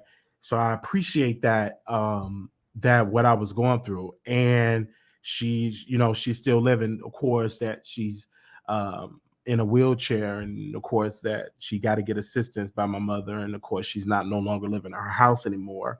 But I'm just so happy that I can still be able to talk to my grandmother. So I think she's going to be celebrating her birthday on February the 20th. So I'm definitely going to try to go to Chicago to go see my grandmother. But yes, I just had to get into that. So we're going to open up the phone lines. But just had to talk about this. I know we were talking about Jaguar Wright, but I didn't win all out of the day. I just had that just really, really touched me. Hold on one second. Let me get myself together. Oh man. Let me get myself together. Oh man. Let me get myself together. Oh man. Hold up. Hold up. Okay. Oh man. Woo. Okay. Okay. Oh wow. Woo. I was not planning on crying, but hey, a testimony. So but yeah, so we're gonna open up the phone line. So give me a second, you guys, while I get that set up. I wasn't planning on doing the crying and stuff like that. Give me a second. Hold on, the phone lines. Y'all already calling in. Hold on. Hold on. Hold on. Hold on. Y'all already calling in. I didn't even get the phone line set up yet. Give me a second. I didn't even get it set up yet. Give me a second here. Hold on. Give me a sec. Okay. Hold on. Let me do something. Okay. I don't care if they did say what you did. This is a show. Man, we took you on a ride. Okay.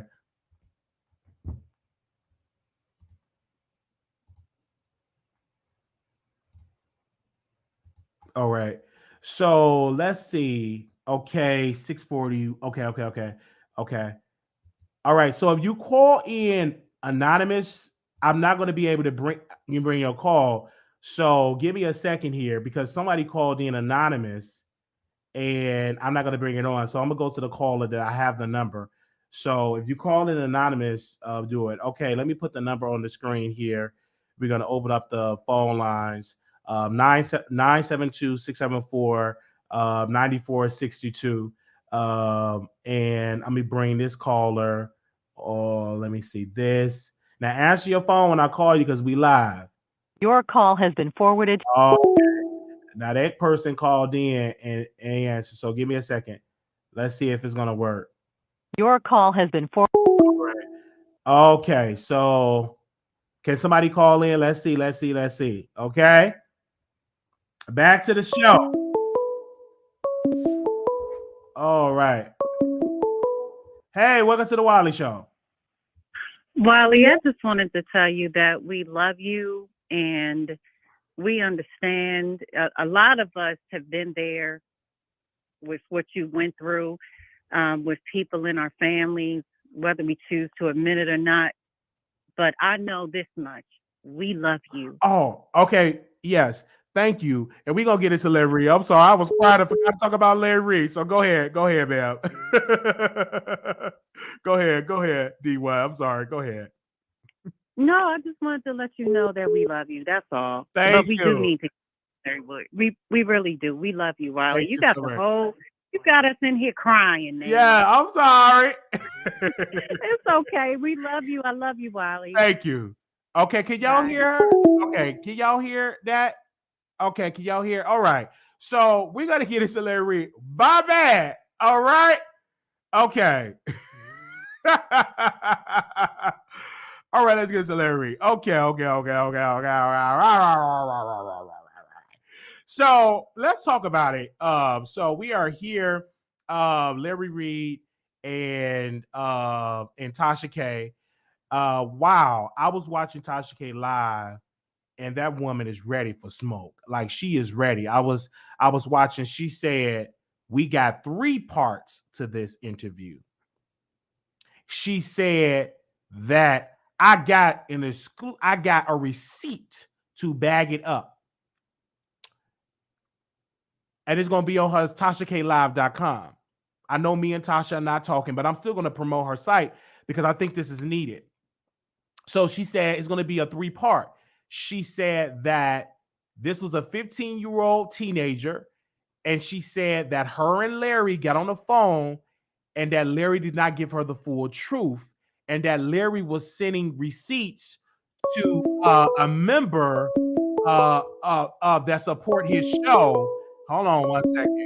Okay, that support his show. Don't call in until I get done, all right? That support his show, and that he was sending him half receipts, okay?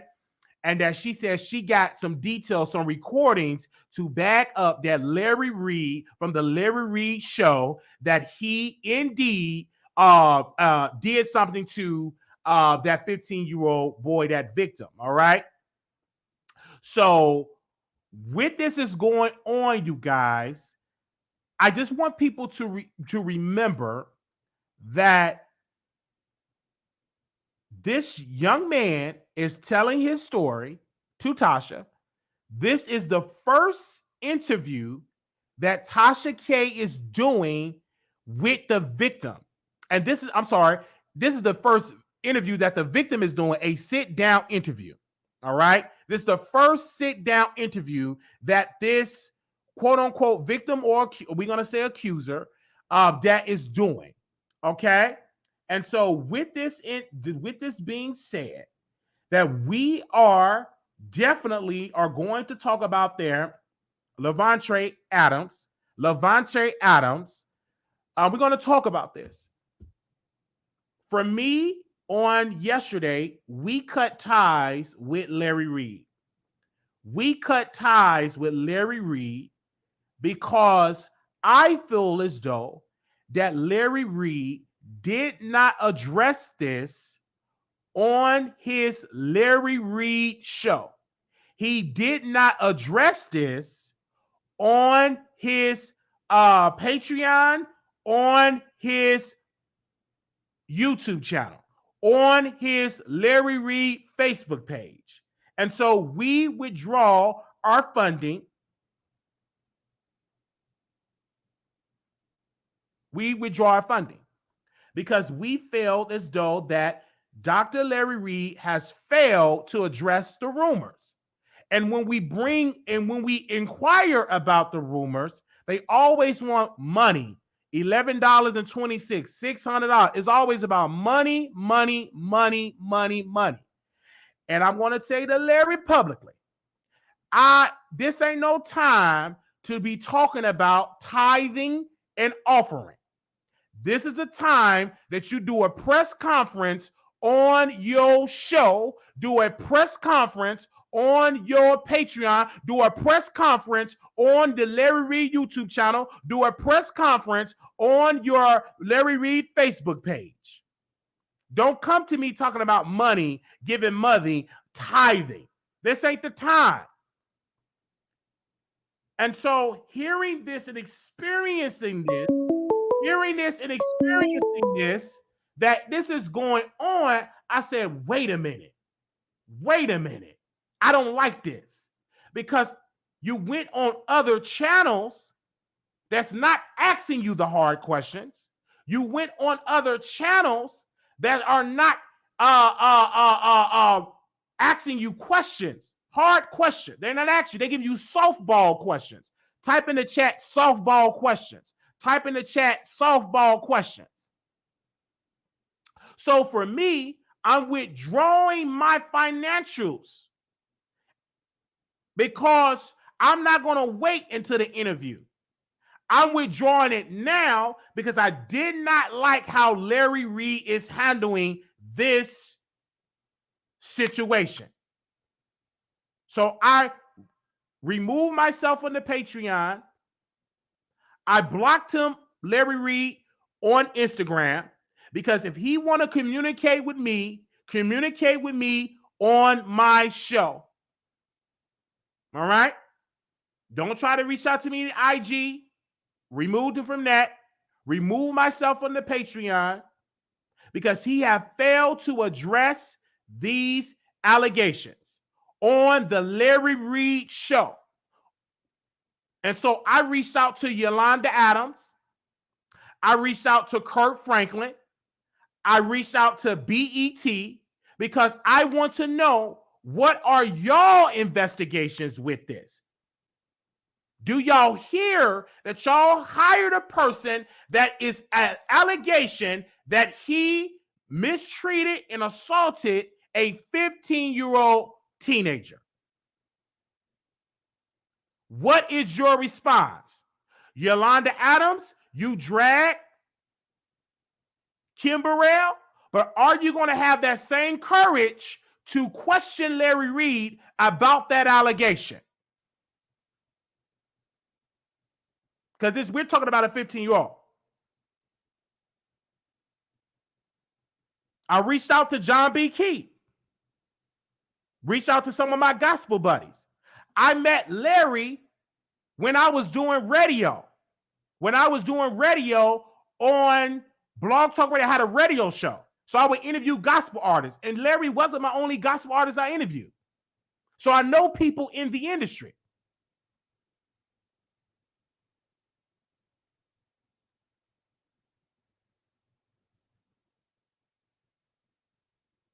So I have done that. So he have failed to talk about it on Larry Reid Live.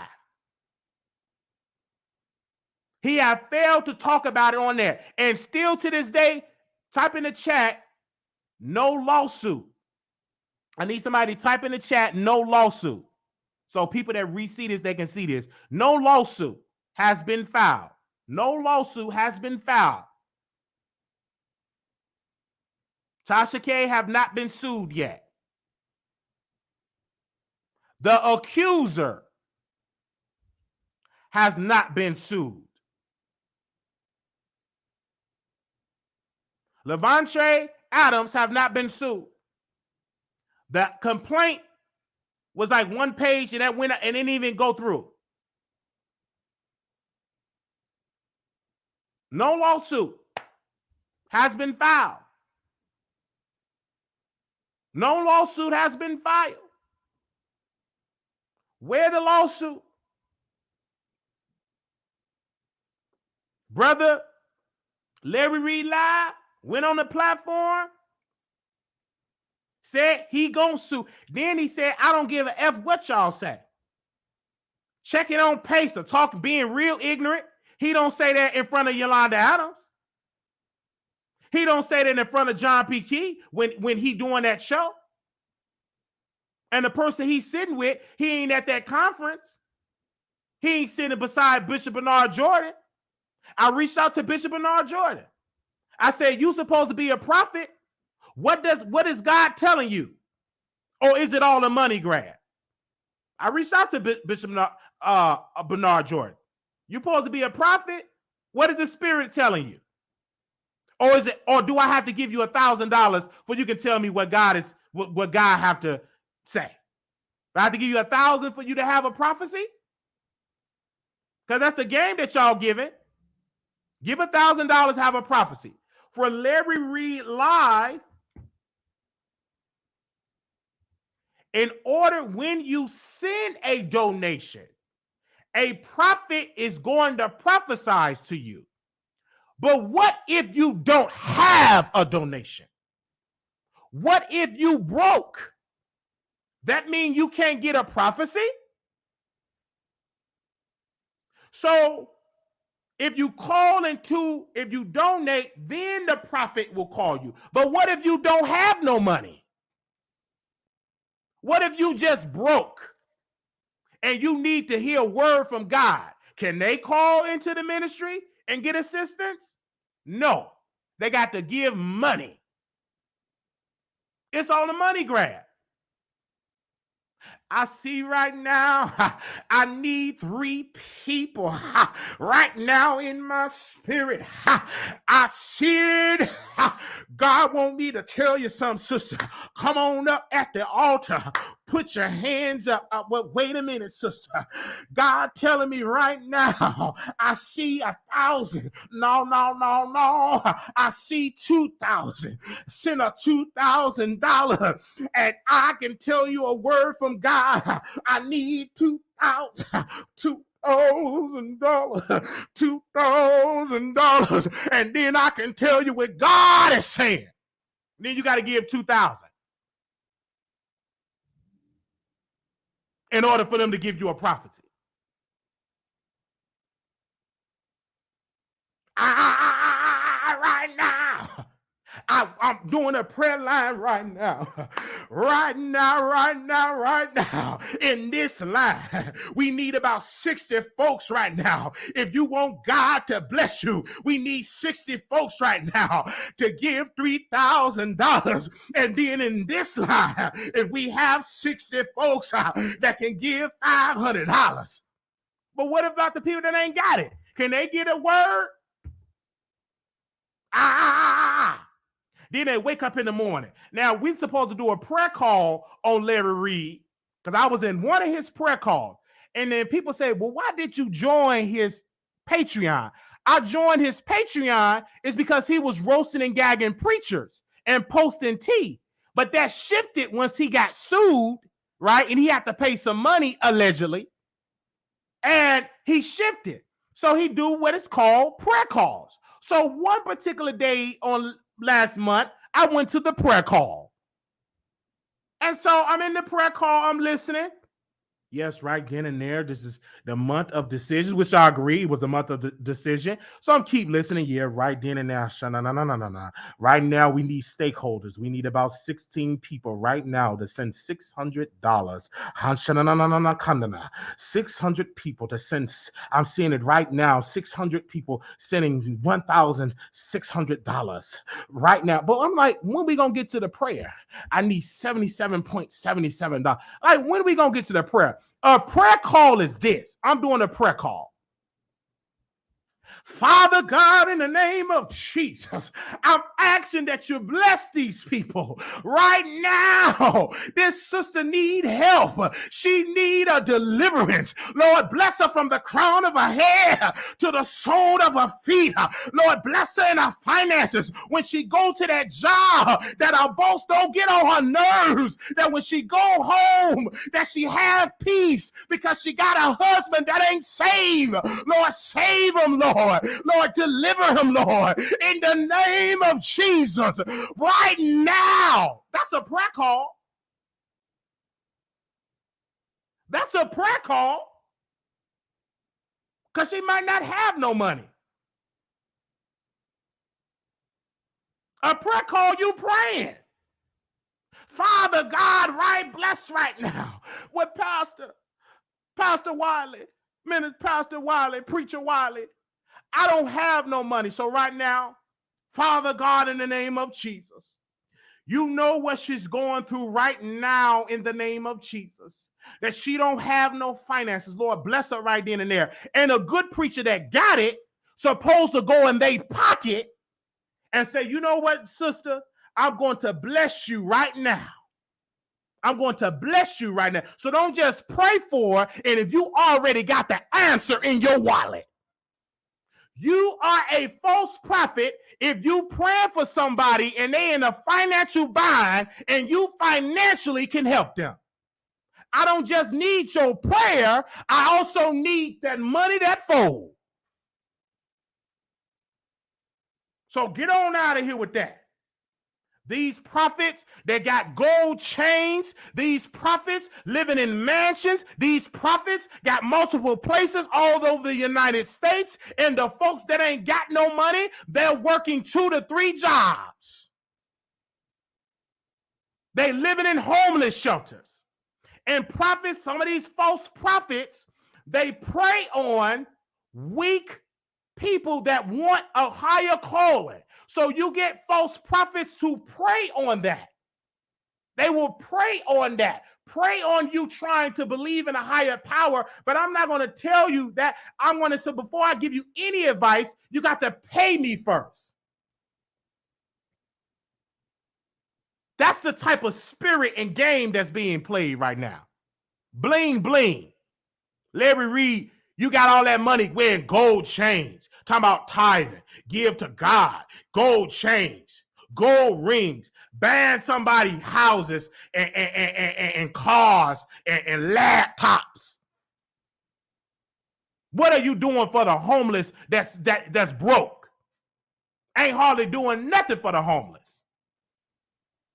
What are you doing for the homeless people? And if you're doing something, you're not doing enough.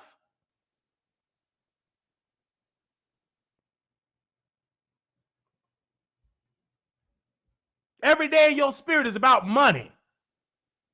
What about if a person needs to be delivered from drugs? Every day when you come out, your prophecy, money, money, money. But what about being delivered from alcoholism?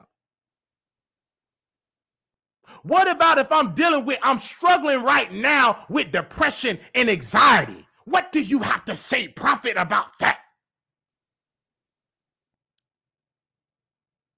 What are you saying about that, prophet? Or is it all about the money? Now, it's nothing wrong with your pastor living nice.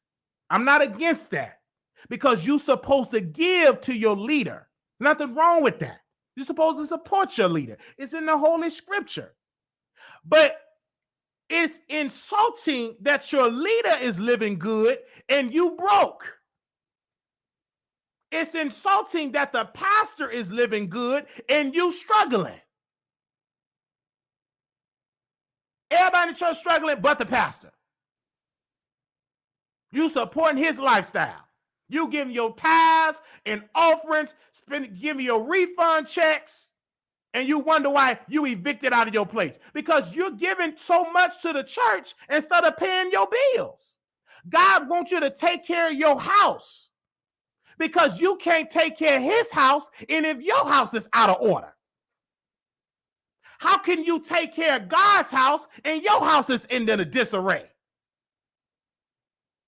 Before you try to invest in a church, make sure your bills is paid. Don't give the people your car note, and then now you out on the street. You gave him all your bus fare. You can't get on the bus because you gave it to your pastor. He driving a Bentley. His wife got one of them big old hats, got all that gold, shouting in the church. Jesus, Jesus, Jesus, Jesus, Jesus. Gold chain, gold, looking good. You broke, and you gave that preacher all your money.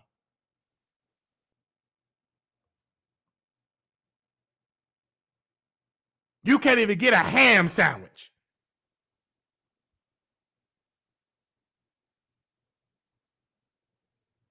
So that needs to be corrected.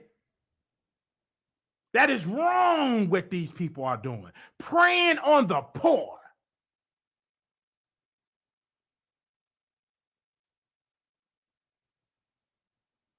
And then Brother Larry Reid got an allegation. He can't speak to the congregation. He gonna go to platforms that the church folks don't even know. I talk to the church people. I call Bishop different. I ain't gonna name no names yet. But I call bishops. They said, did you know that's going on? No, man, I didn't know. Send me the link. I'm sending the link. Y'all need to know this. What are y'all saying?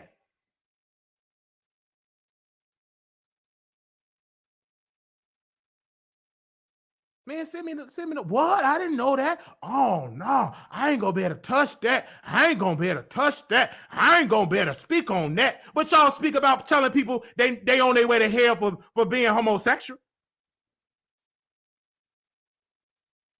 Right then and there, a group of preachers need to sit them on down and say, Brother Larry, these allegations, son, is these allegations true? Is it true?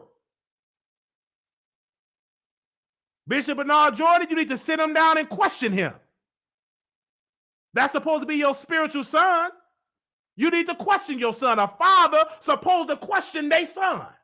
When they in some mess or allegation, a good father with wisdom and say, let me talk to my son and see what's going on here.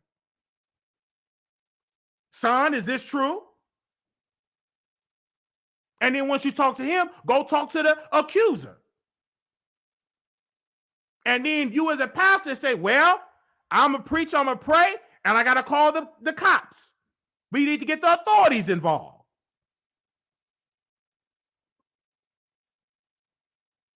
All right? Don't make sense that this is going on. But it needs to be called out.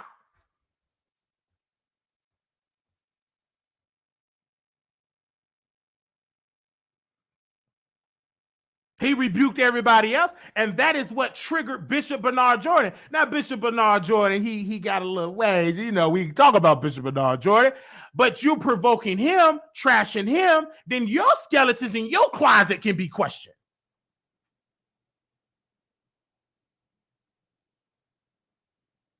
And so we're going to see about these allegations if it's true. But I do believe, as of right now, that accuser deserved to be heard. Everybody need to watch it and hear the signs, because some of you all got teenage sons in your house. So y'all need to hear the signs and hear what's going on. And that's why I tell mothers, watch your sons, watch your daughters. For one time they said, watch your daughters, but you got to watch your sons as well. And women that is single, my single women, don't be just too desperate for a man. Some of y'all just too desperate because you need a man. I need a man right now. I'm burning. I just need a man. I can't help it. You bring a snake in your house. He leave your bedroom, go to your son's bedroom, go to your daughter's bedroom, and it will mess them up for the rest of their life because you, the mother, was so desperate for a man. You got them over at the cousin house, over at your pastor house. Be careful. Watch your pastor. Just because he is a pastor, you must watch him as well. You better watch your pastor. Well, my son, where your son? He over there with Bishop. Over there with Bishop. He over there all the time. He love going over there, and the bishop ain't got no kids, and he just over there with your teenage boy. And you don't question that? He just, because he just over there, you know, he ain't got no kid, but he just love my son so much. That's his spiritual father. You better watch your children. You are the line of defense of your children. Mothers and fathers or parents, you are your children's first defense. If you get compromised, your children is going to fall victim to a snake. So you got to have your guards up at all times. You can't have and say, pull your guards down. You are your children's first line of defense. You got to watch your own family. You got to watch everybody. Everybody you got to watch.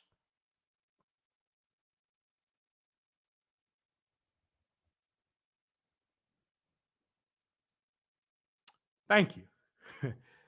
Oh, the Spirit is leading us right now. We know we was going to get into this. Oh, God. But I know that message needs to be told. Because somebody need to hear it. Let us open up the phone lines. Thank you all so very much for that. Let me drink some of my water. And then Darius Cooks, he want to denounce, pull back. He was saying some stuff allegedly that he want to cut ties with Larry. He pulling back because don't nobody want to be around nobody that's been accused of doing something to a teenager. People don't want to be around that, so they just pulling it back. This all that type of stuff. So I'm posting. I say, oh, okay. And then you go look and see what Larry posted on his community wall. You go look what he posted on his community wall, and he posted. He talking about Trump. He talking about the Republicans. He talking about observe and object. Don't even say nothing to them. Believe what you see and move forward. Thank me later. You are divine, extraordinary, amazing. Ain't saying nothing about addressing the rumor. The older you get, the cleaner it get. Celebrate growing older. But if you did something to a teenager and you didn't repent and get delivered and get charged and thrown in jail, you ain't nothing better. I don't care if you're 95 years old. If you did something to you need to be in prison. If you did something like that.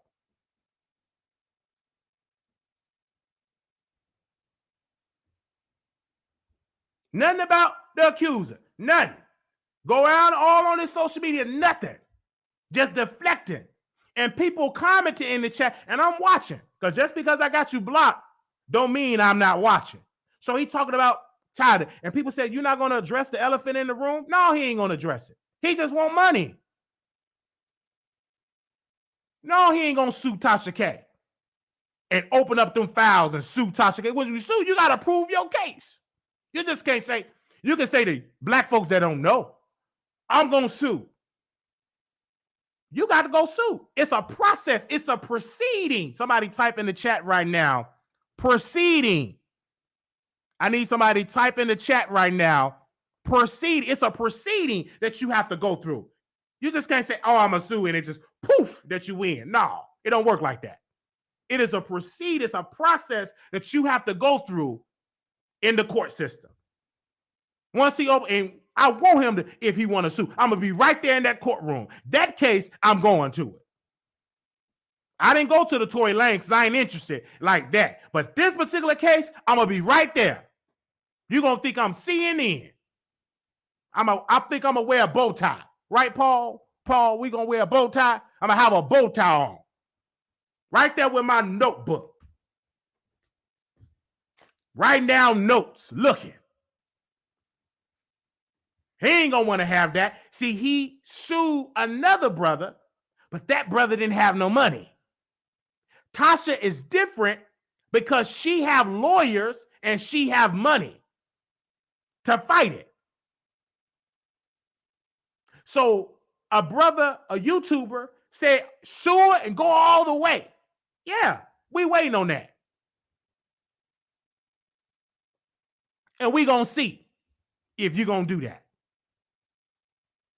I'm going to be right there looking. Because she friends with lawyers. I'm going to be right there looking. Okay, when you going to sue? When y'all going to go to court? Okay. Don't talk about it, be about it.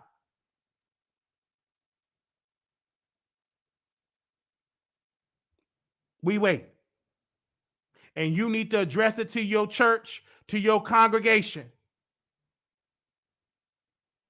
Thank you all so very much. We're going to open up the phone lines. I think I said enough. We've been on here for 2 hours. And I think this is going to be a lengthy show today. It's only 7:13. We did really good with that. With that. So we're going to open up the phone lines when it comes to that. Thank y'all so very much. Here we go. 972-674-9462. Phone lines is open. Oh, okay. All right. What's up? Welcome to the Wiley Show. Wiley. Yes. I woke up this morning with you preaching, and you still yet preaching tonight. You said a word tonight. I think Larry Reid is guilty.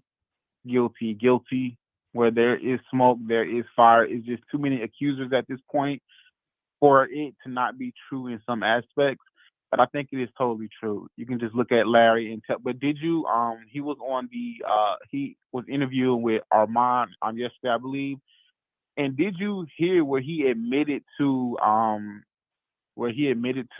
sleeping with 18-year-olds? Did you hear that part? I did. He said 18. He was like, yeah, he was like, well, I never slept with no 15 or 16 or 17.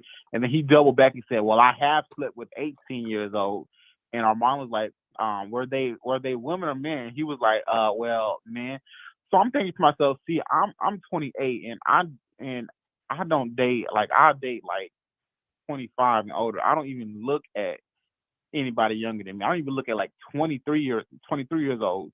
So you were sitting up here admitting you're in your late 40s, 50s. You're sitting up here admitting and saying that you slept with 18-year-olds, and you expect us not to believe that you wouldn't even go lower to 17.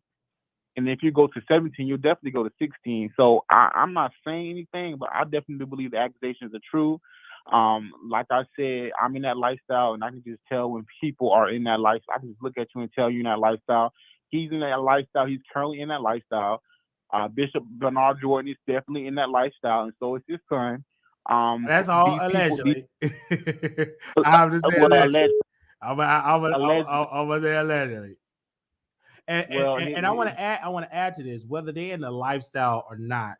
My focus is for Levontre. Did this happen to him when he was 15? That is the main focus. Because I don't care if you are bi, tri, or what. What I care about, did Larry Reid, as a grown man in that recording, proceed to record him and to proceed to do an act? That's what I want to know. Did he do that? I believe that is he did. The question. So because Wiley, in 2023, no black straight man is getting on a platform as big as Tasha and admitting this stuff. No black straight man is doing that in 2020. It's too much shame around it for him to be lying. I just can't see him lying. And if he was lying, Larry would have stopped this before it came out. Larry knew months ago Tasha was planning on doing this. Larry would have stopped. You see, what I believe Larry befriended Tasha. The only reason Larry befriended Tasha was because things was getting hot on his tail, and he needed somebody as big as Tasha to be on his side in case something blew up. I believe that's why he befriended Tasha, because everybody was warning him about Tasha. He even admitted that his own mother warned him about Tasha. He became friends with Tasha because he knew that some stuff was coming out about him, and he needed Tasha on his side to defend him. And remember, Tasha initially was defending him against the other YouTuber who he sued, but that's the only reason why he defended.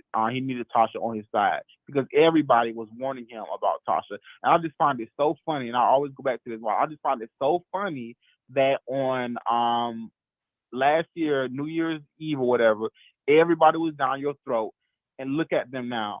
Tasha going broke, lost her lawsuit. Armand turning against Jason Lee, and he's failing. And now this will allow. I just find it so touch not thy anointing, Wiley, because you are definitely anointed from what you've been preaching all this week. You're definitely anointed, and they touched you, and look at them now. All right. Thank you so very much for calling in. Thank you. Oh, they said Larry wanted Tasha, right on his side. All right, and I see that what you're saying in the chat. Here we go. We got another caller here that we called. Hello. All right, let me get it. Hello. Welcome to the Wiley Show. Hello. Can you hear me? Yes. Hello. Yes. Hello. Hi, Mr. Wiley. I'm glad. Can you hear me? Yes, Can I you hear can. me? Yes, I can. I can hear you. Okay. Okay. I'm glad that things are working out for you. What's up? It seems like Hold you're getting ready to on. go. Hold on. Wait a minute. It's like two people on here. Hello. Oh, Okay. Okay. Hello. okay. Hold on. Wait a Okay, minute. I'm- One of y'all got to speak because I think I got two callers on here. 3251. Go ahead, and then I go to the other caller. Go ahead. 3251. The last four. okay. That's so. I'm glad things are working out for you. And I've been just praying for you ever since we were on the Monica All About the Tea show. I think I don't know if you remember that I prayed that Tasha K would get a miracle, and whatever I prayed concerning Larry Reid made you upset. But I was just in the spirit. I sensed such a spiritual warfare and such a supernatural attack. But I want you to, I just want to say, now that you are pressing into powerful truth and release, don't back up. Ask God to show, if you don't fast, ask God to show you how to lead you into fasting, because I believe that this is going to be the greatest year for you ever. Whom the Son makes free is free indeed. I've had to go through that with leaders. I've had to pull back from leaders. I have given like thousands of dollars to the church. But what got me delivered is the scripture about pure religion, which is the visit the widow and feed the orphans. So my money goes for orphans and different things of that nature. So I do thank God for you, and I hope that you break through. Thank you so very much for that. Okay, the other caller. Go ahead. Hello. Hey, welcome to the Wiley Show. When was you gonna do that Darius show? Or am I late? Oh, we're gonna have to reschedule that. That's my sister. Okay. Because the show just went another turn. So yeah, so just text me. Okay, I'll text you. Have a good night. All right, you have a good night. Thank you. All right, can y'all hear me? Can y'all hear me? All right. Okay. Can y'all hear me? I just want to make sure y'all can hear me before we continue. Okay. Let me know. All right. Welcome to the Wiley Show. Welcome to the Wiley Show. Hey, Wiley, how you doing? Welcome. You know, I'm really tripping last night. You know, I listened to the interview with Armand and about Larry Reid. He's usually more hype about when he talks, when he has different conversations. When Armand was talking to him, he was just acting like he was very nonchalant with the conversation. So it kind of puzzled me.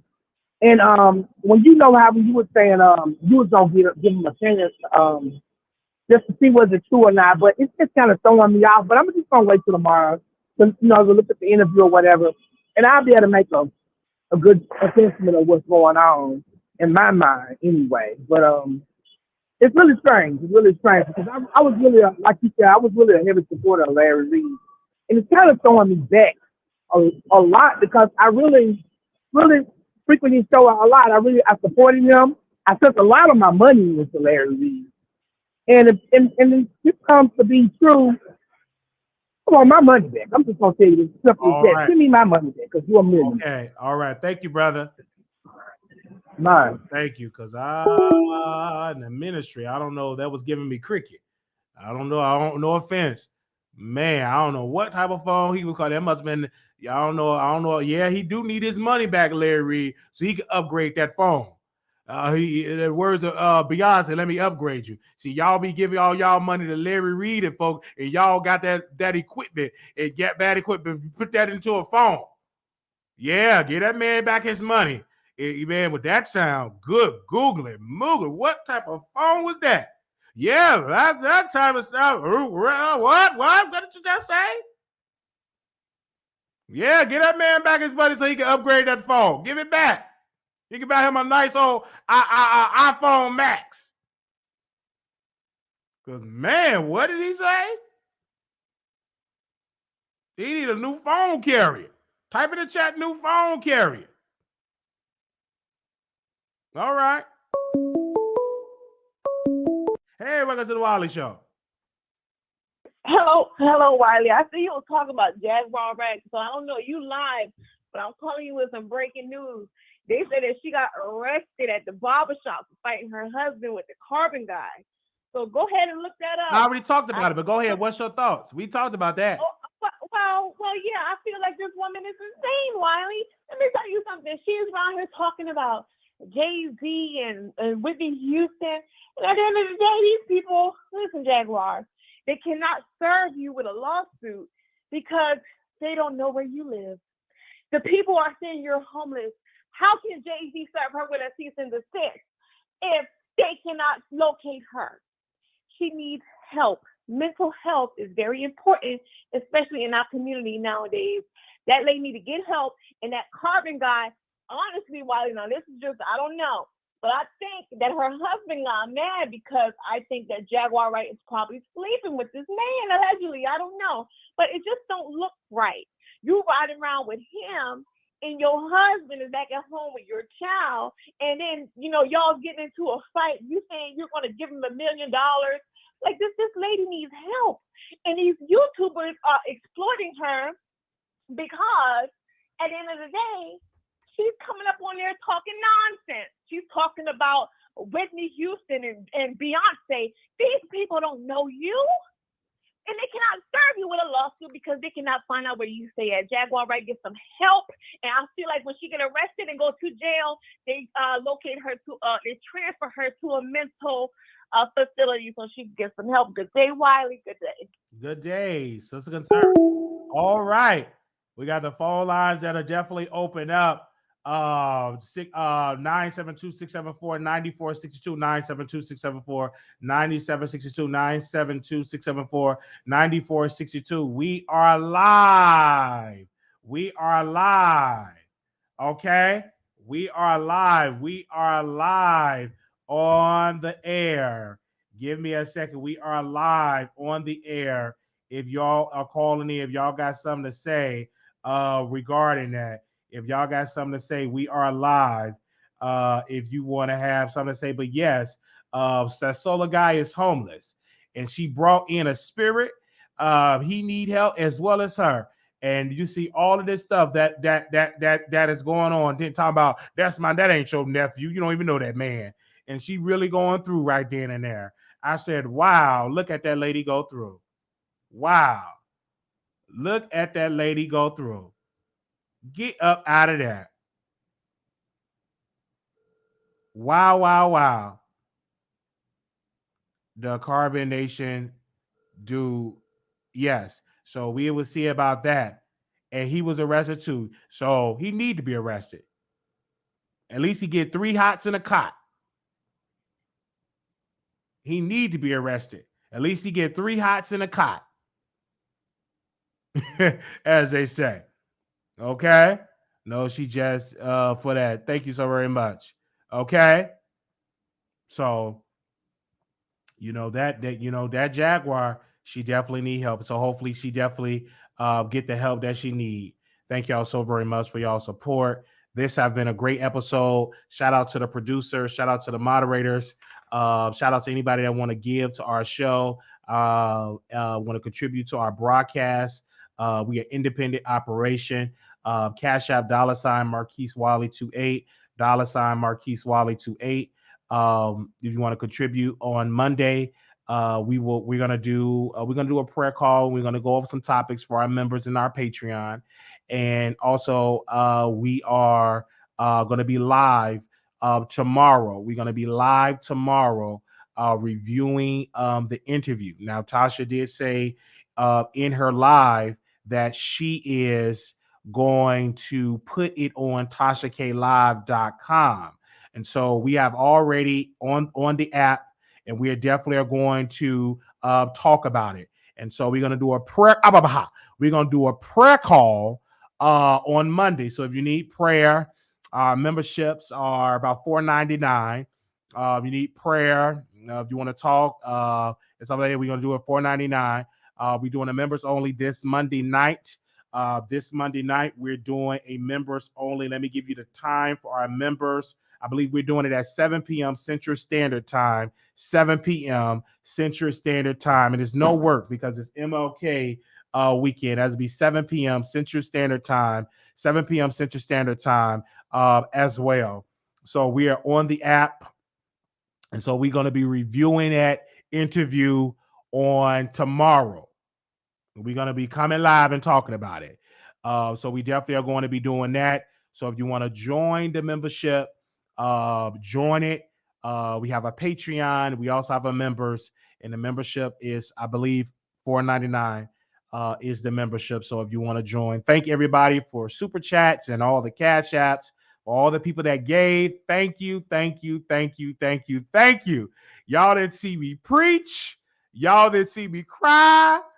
Y'all didn't see me drag. And I want to say thank you to our brother that came on the show, Brother King from the school. He have the boarding school. So make sure y'all go and join that school. Donate to the school today after this broadcast. I'm going to give $50. So I'm going to make sure I bring it down. And if anybody want to match my donation that we're going to give to the school, I'm going to give $50. If you want to match that donation, you can match it. I'm going to give $50. And if you want to match that donation, you can match it as well for it. And so if you have more you want to give to the school, you definitely can give it to the school because he have a school. He's a good guy, good brother, and he's a young brother. And I think that is something that we need to support in that type of way. We need to support that school. He's definitely doing it, and he's doing it. And the money going to go in the right place. So make sure you all subscribe. Again, make sure if you all want to give 50, give to that. I'm going to give 50. So if anybody want to match that donation, if you don't have 50, you only have 25 that you want to give that as well, or 5 or whatever. Give that as well. Okay. We'll be back live tomorrow. We're doing an after show on Station Head. Station Head, we're doing an after show. Station Head, we're doing an after show. So if you want to come in for the after show, we're doing an after show on Station Head. So join our Station Head. That is Station Head. It's an app. So grab your phones right now. Somebody type in the chat, download Station Head. I need 3 people to type in the chat, download Station Head. It is an app, and you type in Station Head. That's STATION,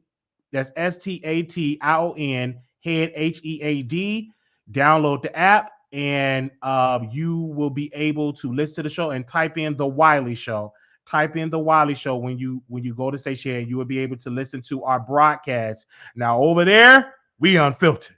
All right, for the cut. If you like to cuss, we use those spicy words over there. We unfiltered over there. Wiley unfiltered over there on Station. We uncut over there. So if you don't like to cuss, stay over here. Don't even try to go over there because we uncut over there. We get into some things over there.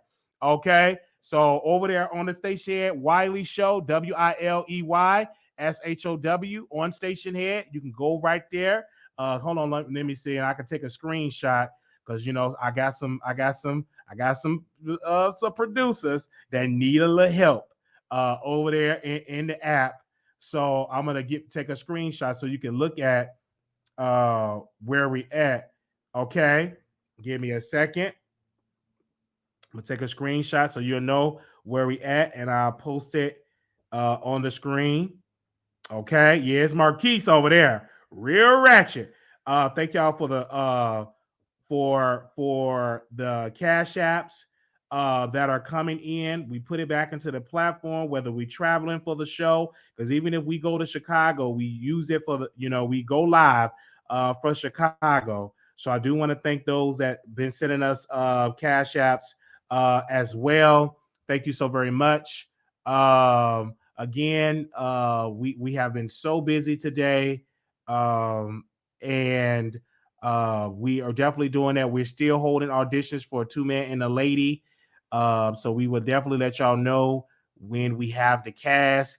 But we have been so busy with the Wiley Show that I just got to take time to really get into the auditions for the Two Man and a Lady, and that's a weekly broadcast. It's going to be broadcast once a week, hour. And so if you do want to join, you got what it takes. It's a non-paid gig for 60 minutes, and we talk about trending news and hot topics. So this is how the station head look. I'm gonna go ahead and I want to remove that number, the cash up. So okay, yeah, that's the station head. So that is how it looked, and you would definitely see us over there on the station head. Okay. Hey, love the channel. Love the channel of Two Man and a Lady. We have the final decision. So on tomorrow, we are going to restream some episodes of Two Man and a Lady. We're going to restream some of those episodes on tomorrow, so you all can see us doing Two Man and a Lady. So we definitely do it. But you must be able to come on camera. Let's take this down. You must be able to come on camera on Two Man and a Lady. Because it's on camera. So if you can't come on camera, don't submit. If you can come on camera, you got crying babies in the background, don't submit, because we got to be able to hear you, and you got to have good quality to be able to hear you, to be able to hear you and see you. All right. Don't be trying to go live on your Obama phone. I'm just saying. All right. So don't be trying to go live and say, wait a minute, I want to go live on my Obama phone. And that ain't gonna be able to work. You got your Obama phone, flip phone. You can't go live on no flip phone. No, don't even try to bring no flip phone and you going live and all that. You already know you can't go live with a flip phone. And if you got kids, they make a lot of noise. Don't even try to get on Two Man and a Lady. You got too much noise. Go feed them babies and all that. No. You got dogs every time you do a show. No, you got all that distraction. Don't even try to submit. Because this is a worldwide show. So if you got crying babies in there, crying babies. If you got a needy husband, he asks you about. No, you don't even try to do it. Okay. Don't even try to apply because you got too many distractions. You wait till you get ready of the distractions. So you know what I'm saying when it comes to stuff like that. All right. Thank you all so very much for the support. We need y'all to comment in the video after this is done. Leave us a comment. I want to read your comments. I know y'all gonna drag me. And my good sister said, go and drag me anyway, because I know y'all gonna drag me. Okay. All right. Okay. Thank you all so very much. Lady Jenny says she would like to do it too. Okay, we will reach out to Lady Jane. We would definitely reach out. I believe she'll be a good addition. I love her. So we would definitely. She told me on her show that she want to see what Two Man and a Lady is about. So I'm gonna release some episodes so they can see about it. But I love Lady Jane. She's an awesome awesome content creator. And this is a 1 hour non-paid gig, and it'd be great. Mola, thank you. Like the video. All right. All right, like the video.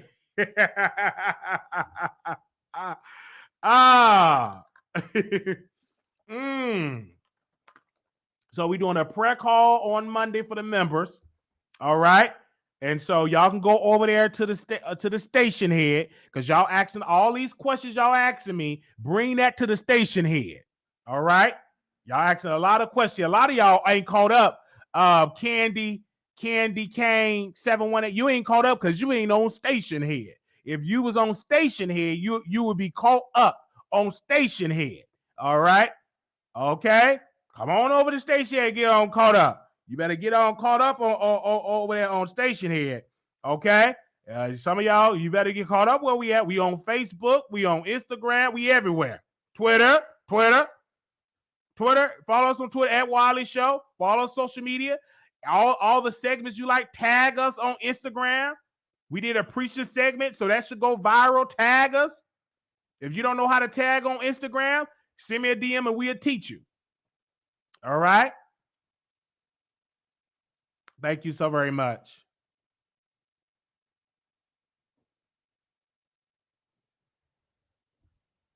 Hold on, let me see something. Wait a minute, y'all. Don't leave. I'm gonna do something right quick. So don't leave. Don't leave. I want to do something right quick. So don't leave. Give me a second. Don't leave. Type in the chat. Don't leave. Hey, so do you want to talk about it now, or are you down with the reschedule? Because I know you say you was at work. We can talk about it now. Oh, you want to talk about it now? Oh, okay. Oh, okay. I'm fine. So you just call the number. Yeah, call the number back. Oh, I can just you call the number back. Okay. All right. Bye bye. Yeah, you call right now. All right. Bye bye.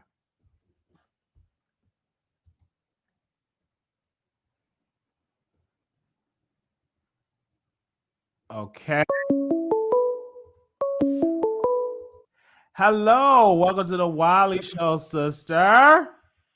Hi, how are you? I'm doing all right. How are you doing? I'm good. We live? We are live. You know, we live. Hey, people. Yes, welcome. Thank you. So when we did a video, you said you was a neighbor of Derek from Love. Is it Love After Lockup? Yes, not a neighbor, but my Okay, you tell me. cousin's friend used to date him. Okay, your cousin friend used to date him. So talk about it. And you say your cousin friend used to date Derek. So talk about that. Yes. Okay. Yes, they used to date a few years ago. Now, mind you, Cleveland is small. Like, everybody, I'm sure, like, I don't know if you can see my caller ID, but, like, I'm from Cleveland. Like, it's no BS. So Cleveland is a very small place. Like, everybody knows each other. You can't go in the streets of Cleveland without, like, talking about somebody, and they not know the person you're talking about. So you better be careful when you're talking about people. But they're older than me. They're like 31, early 30s. I'm 24. Mhm. But they used to date like back in the day, because we were watching a show the other day, and my cousin was like, oh my God, like he looks real familiar. Like he's light skinned, short. Like I think X, Y, and Z used to date him. So she called her and showed her the picture, and lo and behold, it was him. And this dude, like, you know, he been in and out of prison like the whole time they were like growing up, you know. So he was always in and out, but he was, you know, the big homie. Mm-hmm. But they're older than me, so I wasn't around. This is more so secondhand information. And no, this is Cleveland, Ohio, guys, not Cleveland, Texas. Oh, this Cleveland, Ohio. Okay. Yes. And a lot of people don't know how Derek looks. So I'm gonna post this picture so we can see how Derek look. So why did they break up with Derek? I don't know why they broke up. And I seen somebody in the chat say that Derek was in jail for 9 years, how they used to date a few years ago. I didn't say it was a few years ago. This was probably like 10, 15 years ago. Like I said, these people are in their early 30s now. But he was in and out of jail for 9 years. So I assume this was probably like between like, they graduated in 2009. So I imagine between like 2006, 2009 time period. This was years ago. So I want to ask you, do you think that Derek is using Monique? I think Derek is definitely using Monique, and Monique is a very large woman with very low self-esteem, and it's really sad because you're that desperate. There's many men out there that will date her. Wow. Monique is a beautiful girl, but she doesn't look good, but she is beautiful, and there are many men, because I'm a Love After Lockup avid viewer of it. Oh wow. So I do think that she has very low self-esteem, and he is using her. But at the same time, like his sister said, like Derek reminds me of a typical Cleveland dude. Like his mannerisms, the way he speaks, the way he walks, the way he talks. Like that's how dudes like I grew up with act. So did you ever ask? So I want to make sure this was your cousin. This was your friend cousin. Oh, say that again. This is my first cousin's best friend. First cousin best friend. How was his peen? Was she satisfied? I didn't ask all that. You didn't. You know, come on. You know, women supposed to ask that. You don't talk. See, the thing with this girl is though, she is more so distant now. We're not as close to her as we used to be. So like, she is in a relationship now where she's like kind of tied down, kind of locked down. So she's not really like into all of the things. Like we came to her with this, you know. I don't even think she knows what Love After Lockup is, you know. So it wasn't like oh girl, like how was it? It was more so of like, let me get the tea because I know like people have been talking about it, but it wasn't like asking her every single detail. But I'm sure it was good though. He looks like he probably could put it down. All right. I hear you. I really, really hear you. They said in the chat, she got iced tea. She ain't got no tea. It definitely is iced tea. It's very much watered down. It's very much watered down, but I keep seeing people talk about it. I'm like, I'm literally down the street. Like, I want to speak on it because it's like I am on these streets as these people is in, so I feel like I want to speak on it. But yes, it's very much iced tea. I never said it was piping hot. Like, I never said that. People. Wow. Okay, you in Cleveland, so you know Bone Thugs and Harmony. Is they from Cleveland? They are from Cleveland, actually. One of the Bones, I don't know exactly which one, but he lives not too far from me. Okay. Did you sleep with him? Oh, definitely not. They're definitely older than me and definitely not my type. So who your type? The type I have is my fiance. He's fine, very beautiful, fine, black hair, white teeth. Is your fiance overweight? He got a body? He's not overweight. He's a nice, slim, thick man, as I like to call him, because he's one of those men. He's slim, but like when you get down to like the thigh area, he don't have chicken legs and thighs. I don't like dudes that are like slim, but then your legs are like really small. That's nasty to me. Are you satisfied with him? Do he deliver in the bedroom? I'm very much satisfied. He definitely delivers in the bedroom. There's nothing to be dissatisfied with. I could literally have him for the rest of my life and be satisfied. I love him.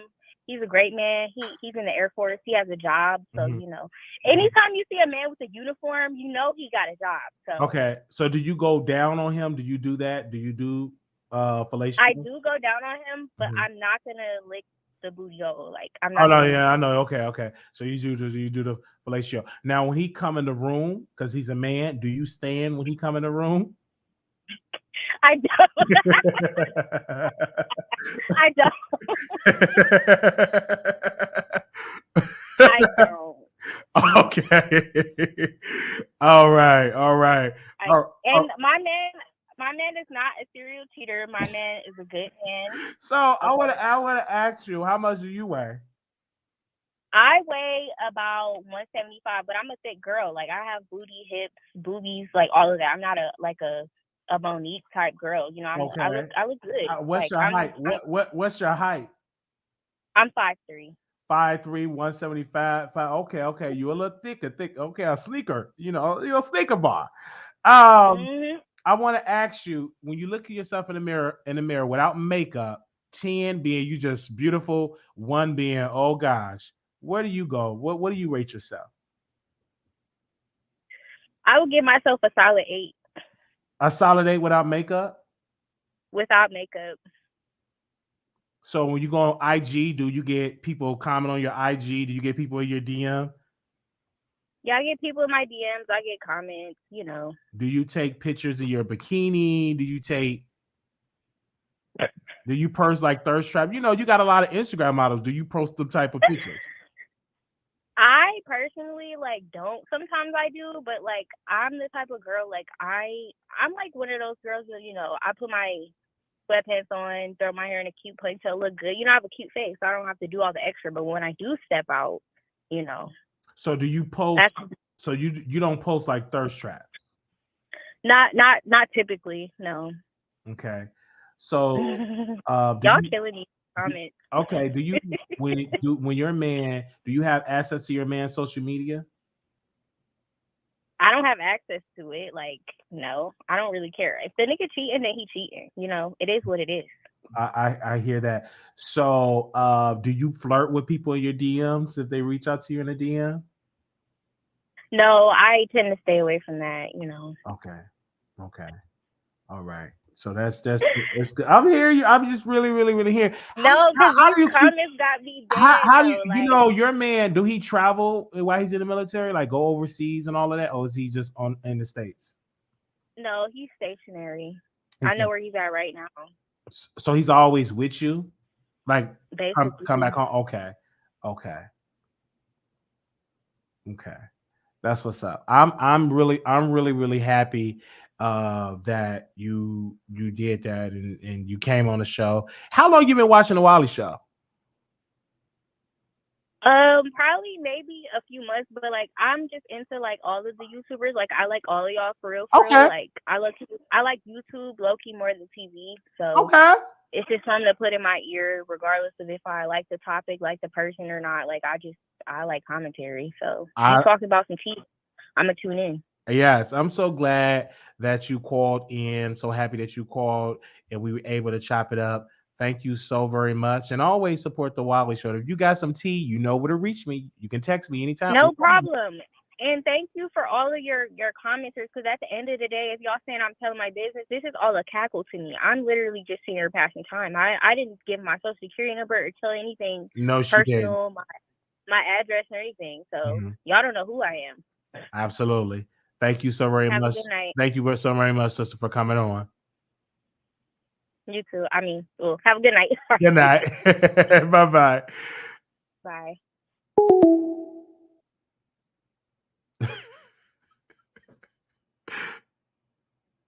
We'll talk about that on session.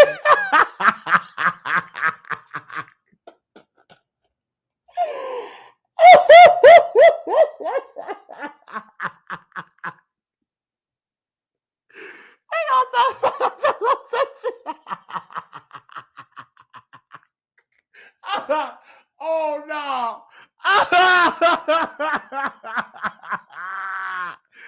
Hey, Dragon.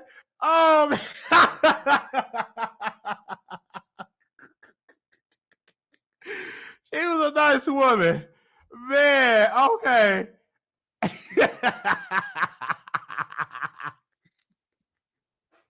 Wait a minute. And then she was reading the comments. You can't, and that's another thing. When you join Two Men and a Lady, you cannot read the comments. We are on the topics. It's like The View. You know what I'm saying? You know, you can't read the comments and keep responding to the comments. We talk about the topics, we leave, and they leave a comment, and then you can respond once the comments go on the video. But that's a distraction to respond to the live chat. So you got to be careful. But some people look at the live chat and they got something to say. So, but when you do Two Men and a Lady, don't respond to the live chat. We talk about the subjects and we end the show, and then they leave a comment under the video. Okay. Then you can respond to those comments as well. Okay. All right. Because I had a guest on the show got so upset at the comments. And so you got to be careful. You know, everybody ain't strong for the comments. My audience is very vocal. All right. All right. Thank y'all so very much. Did y'all enjoy the show today? Did y'all enjoy the show today? Oh, man. Today, it was a good show. I think this is one of my best shows this year. We produced this show. This was a preview of what's to come for this year. Did y'all enjoy the show? Excellent show. Oh, man. Did y'all enjoy the show? Hey, did y'all enjoy the show? Oh, man. Thank y'all so very much. I laugh and cry. Yeah, shout out to the callers. This was your best show. Yes. You gotta have thick skin because we be tails on the chat. Thank y'all so very much. Oh man, this was a good episode. Okay, we gonna see y'all in another show. We gonna see y'all over there on Station Head. All right, on Station Head, epic show, original content. Thank y'all so very much. Make sure y'all subscribe. Also, we have a couple of announcements to make before we get up out of here. Twitter at Wiley Show, Cash App $ Marquise Wiley 28. If you want to reach out to the Cash App. Also, we have a P.O. Box if you want to bless us on something. P.O. Box 701122, Dallas, Texas 75370. That's P.O. Box 701122, Dallas, Texas 75370. Okay, and all of this information, and it's our more info box. Also, we on the text, you can text Wiley to 888-534-4939. Text Wiley to 888-534-4939. Okay. Thank y'all so very much. A player did it. Love you, love you, love you, love you, love you, love you. All right, we're gonna see y'all over there on Station Head.